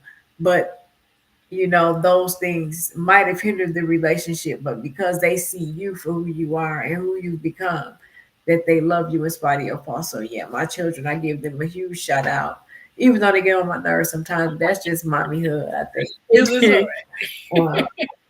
Yeah, all the way from the 32-year-old all the way down to the 18-year-old. Awesome. Yeah, I appreciate them so much. That's all. And my 98-year-old grandmother let me top her off and be the last one. Oh yes, honey, she's still having a sip of that brown stuff. Ooh, okay now, yes. Yes, so I want to give a huge shout out to my grandmother for, hanging in there and being a champion for real. And when we go see our grandmother, we fill up the street. And she sits on her porch and she say, "Oh, that's mine." And I love it. So shout out to my grandmother, Joey to Jordon. Yes. Wow. Oh man, this is amazing. Truly amazing. Truly amazing. No, thank you. You're welcome. I'm just thinking about people. No one has ever asked me that question, but it's definitely a selfless question to ask someone. Definitely, I understand. And also tell them where they could find you on your social media. Okay. You guys can go to my website, www.exquisiteprfirm. Oh, I'm so sorry, you guys. You guys can go to www.exquisitepr, the number 4, the letter U.com. Social media, everything is branded Exquisite PR, the number 4, the letter U. Instagram and Facebook. And Facebook is Nicole M. Jordon and Nicole Pavani, because that's who I am. That's me, Pavani J. I love that. And before we close out, what is one word of advice you would give to anybody that's just entering the scene and anything that they're doing in the industry itself? From your experience, what word of advice would you give them? The word of advice that I would give them is, wow, be aware of your everything, be aware is to be alive. So pay attention to everything, that's going on, that's trying to come to this industry. Yes, absolutely. Pay attention to everything. It's not a game, Be patient with yourself and be resilient and no fraternizing. No fraternizing. Yeah, no fraternizing. That's funny, but so true. Yeah, no fraternizing. So very true. Wow. I want to say thank you again so much for your time, for coming on, and to your time to educate our amazing listeners, our viewers, as they say, and telling your story, and also giving people more of the inside world, they call it, of what you're doing and that sort. You're welcome, and you're more than welcome to come any other time. If you have anything else coming up, you know where to find me. Absolutely. And thank you so much for inviting me to your show. Thank you for being patient as well. Thank you for, still spending an hour and some odd time just to hear my voice and let me tell you my story and be able to tolerate my weird tag. I'm just getting back out here again, you guys. So please forgive me for the shifty eyes. This is just my personality. I think about things when I'm talking. These things have to get better. I'm not perfect. I'm not perfect, and I'm quite stuffy, but I try to catch myself when I'm doing it. And I just realized that for the last 15 minutes, I've been doing like this, talking like this. I was like, what are you doing? It's Nicole, what are you fine. doing? Like, what are you doing? Like, you look weird. And I was like, oh. And this is funny because if you were sitting next to me, this is how I would be talking to you like that. I don't know why I do that. That's some weird, crazy. You know what I mean? Like what is wrong with me? But I'm fine. I'll be fine. But thank you for just laughing and being joyful and being a great listener. You know, with great questions. Thank you. I'm honored. I appreciate that. Same here. Yeah. Appreciate you. And like I said, we'll definitely stay in touch and love to have you back on, in a few months or so. And we'll take it from that point on. See what's happening. See what we got going on. This is amazing. Yeah. I'm pretty sure we will be having something going on. It's just fine. It's amazing. Yeah, absolutely. I cannot wait. I'm excited. Same here. And again, thank you again. The amazing CEO of PR firm Exquisite, Nicole M. Jordon. Thank you so much for coming. Appreciate you. Mwah! Muchas gracias. Talk to you later. Muchas gracias. You too. See you later. I gotta go. You're gonna get me in trouble. Bye. Oh goodness. I got you. Let me. Okay, thank you.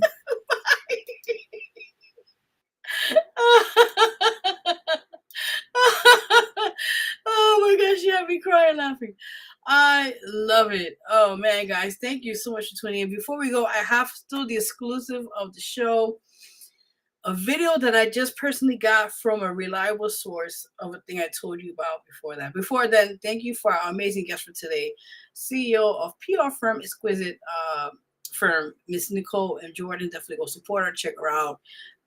Amazing person, and definitely just can't wait to see more things what she has coming up for this year as well. She mentioned here on the show. So we're gonna have some breaking news right now. Let me get the clip. Give me 1 second. Hold on, because before we go, there's always something happening. The show is live, and I'm loving it because y'all never know what will happen. So I'll be right back. Hold on.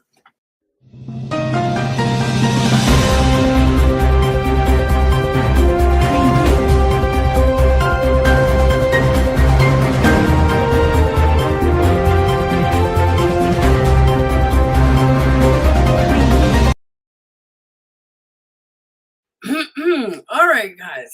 Like I said, this show never ends. Let's see if hopefully I did it. Oh, please tell me I have it. So while I was in between the breaks and playing a couple of videos and that sorts, I finally got the chance to get an exclusive video for you guys on here before we sign out of here. I can't express how much of gratitude to the person who sent me this information and video. And remember, I was telling you guys about the situation that happened recently. This about Rat, and I explained it to you, Rat Pack and housing, and how they trying to kind of like basically let's give it what it is: evict minorities out and their homes, and then eventually refix it brand new. Hold on 1 second. He's not.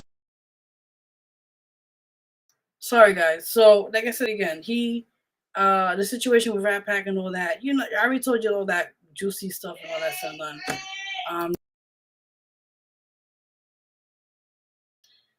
Like I said, people. With that in mind, give me 1 second. Hold on.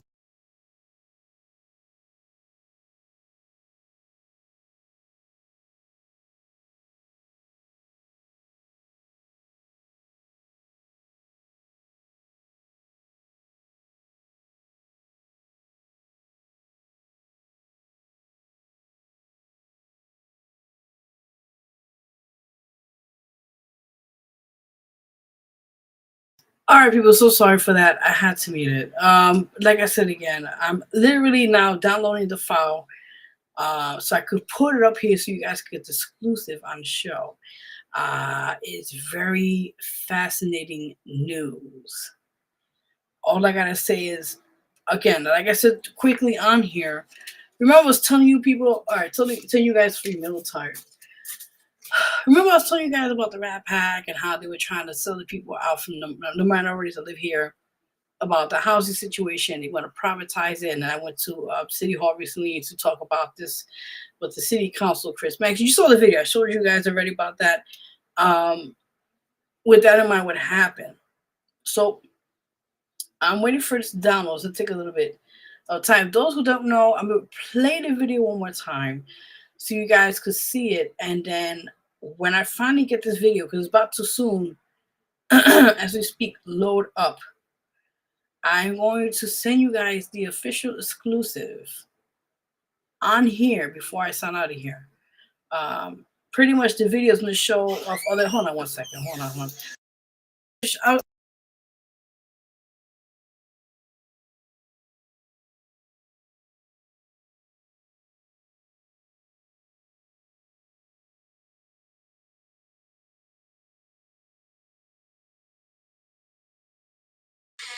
All right, guys. So, like I said, I'm gonna get the video for you guys in a bit. I'm gonna put the exclusive on here before we close out here. And I was telling you briefly, I have a reliable source that sent me this video, and it was an event they had, I think, this past Thursday. It was at a school not far from here.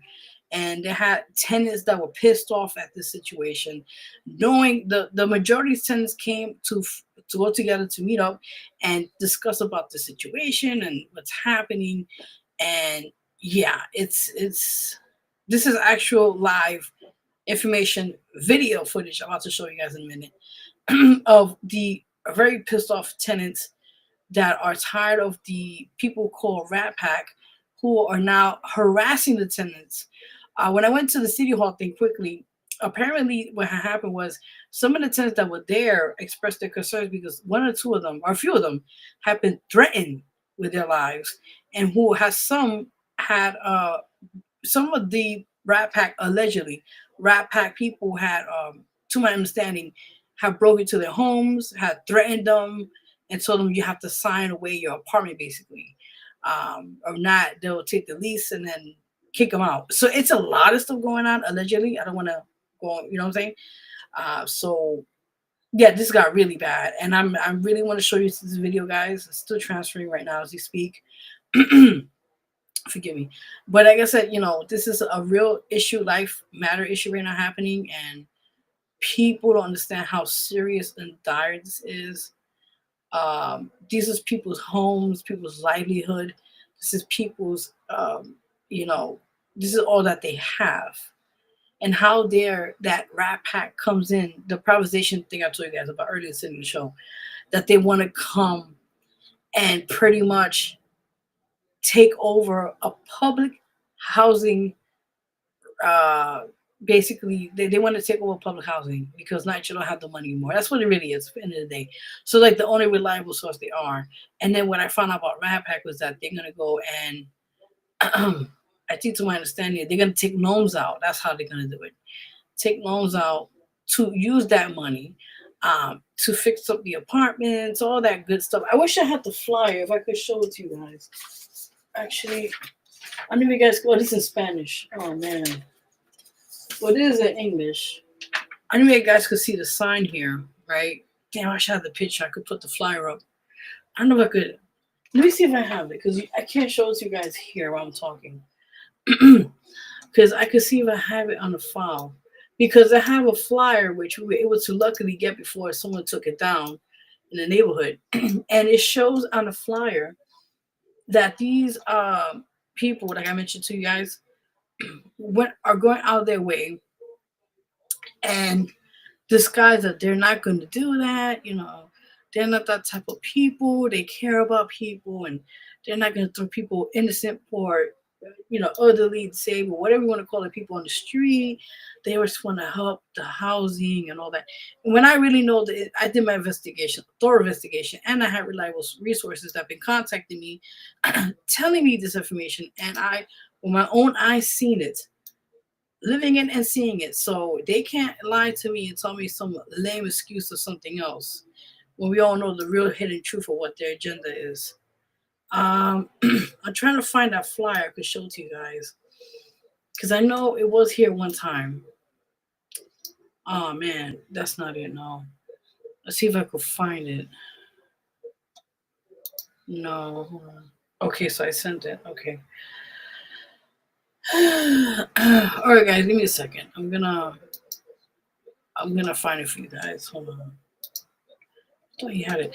It's all right. So I'm gonna get the video for you guys first. And while I'm doing that, I'm gonna also then find a photo, so you guys will see exactly what I'm talking about. So you get more information.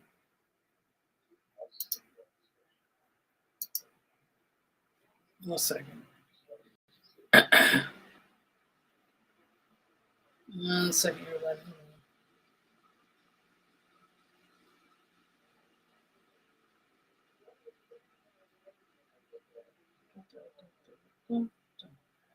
Okay, give me a second, everybody. I'm so sorry for the pause and the wait. Because the file was too big. I don't know why it does that. All right, let me get the file.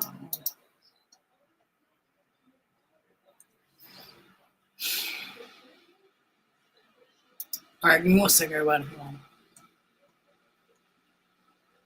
So it says downloading. Give me a second. I'm gonna finally put it up here, so you guys will see exactly what I'm talking about. One second.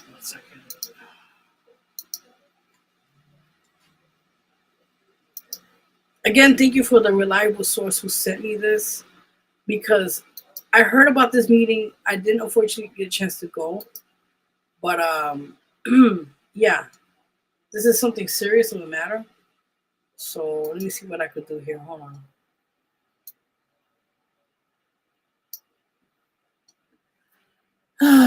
One second, everybody. Hold on.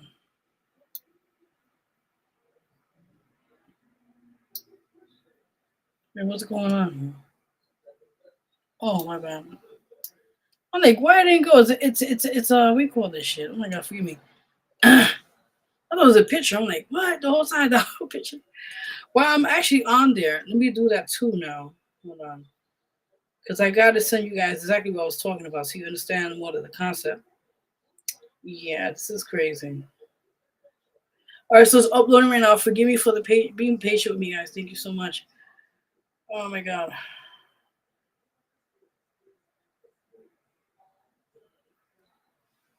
Hold on, guys. Hold on.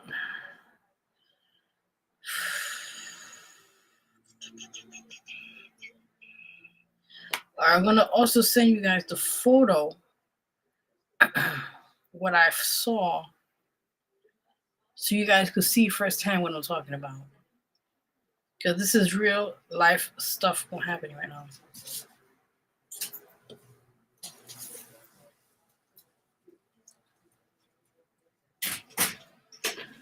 All right, I'm going to send that to you guys right now. Hold on.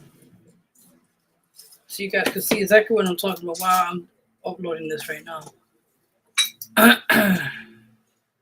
One second. Hold on.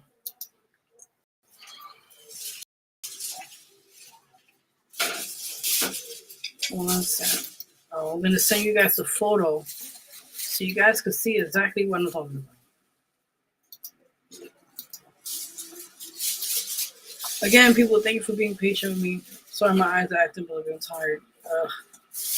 All right. So with that in mind, let me see the picture so you guys can see what I'm talking about. Where is it? Oh, this one. Where the hell did I just had it? Oh, here it is. All right, guys. While I wait for the video, it's taking a little while. I don't know why it's doing that, which is weird. All right, so here's the photo while I'm talking to you guys. So you see now the photo. If you get a chance, read it. I'm going to read it to you guys. So it states here, stop the PAC vote, right? This is what they're doing now. How many people are now voting for this? This is the process. Now, it states here, PAC is urban cleansing. Read exactly what it states here. I'm going to read it to you guys. NYCHA and real estate developers, which are Rat Pack, which states there, are moving on privatization and pushing out residents. This is one of the housings that's what I'm talking about. Starting in February, they are rolling out a vote at Reese with two options. The first one is pact privatization, which is private developers take over property management and have the power to evict residents, which I've been talking to you guys over a while about this. Secondly, that's the first one if you want to pick that one. The second one is state in Section 9, which I told you guys what Section 9 is. Public housing, which is no new funding for repairs, the abilities to continue to crumble, and NYCHA keeps making excuses. So it states here, these options are a joke and a slap in the face. NYCHA is dangling the promise of repairs to trick people. Residents need to expose and disrupt this vote and demand that NYCHA does their job, not hand the keys over to real estate suits who want to turn Reeds into a $5,000 apartment. This is exactly what I was talking to you guys earlier about. This is actual proof. They had this in the neighborhood, and unfortunately, I found out after they put this up, it was taken down the next following day. So luckily, we were able to have, I don't know if I can show it to you guys here. This is actually the same thing. We were able to make copies of it. These are actual flyers. Well, we had to make copies of it, but luckily we were able to get one or two, of course, one in English and Spanish. And you see yourself here. If you want to take a time, I'll leave up there so you guys can see that. But this is the actual truth what's happening. It's unfortunate. And they're targeting the minorities. They're targeting what it just says right there, urban cleansing. And when I earlier talked about it here on the show, it was pretty much what it is. The area, the location is perfect for a private developer to come in and re-raise the rents and then clean it up. Wink, wink, no pun intended, urban cleaning. And yeah, that's pretty much it. So yeah. It's a lot of shady shit going on, but I have to expose it and show the corruption what the corruption is. If bad enough, I went and spoke about this in City Hall the other day, and I expressed my concern to the City Council, Chris Banks, about this, and numerous other people have. And it's like, well, when is enough, right? Like, you know, people are tired of this shit. They don't want these people to come and take over. And then what happens to, let me take this out so you see my face. And then what is poor people like us gonna go? Let me just ask you guys. It's you know, New York City is very highly expensive and people can't afford that. People cannot afford it. It is what it is. So people, again, I got some breaking news right now. Thank you for being very patient with me on the show, and a lot of what happened tonight was going on behind the scenes. But for the most part, the video is about to be played, and here we go. I'm going to stay quiet, and here's the exclusive video. Thank you to my reliable source. I'll put anonymous, and here we go. Packed, what we're seeing around the city is that they get rid of people. Even the Comptroller of New York said 400% increase in general in eviction notices. It's urban cleansing on a massive scale. Yes. And they don't want you to know that. I've lived in H Street for 40 years.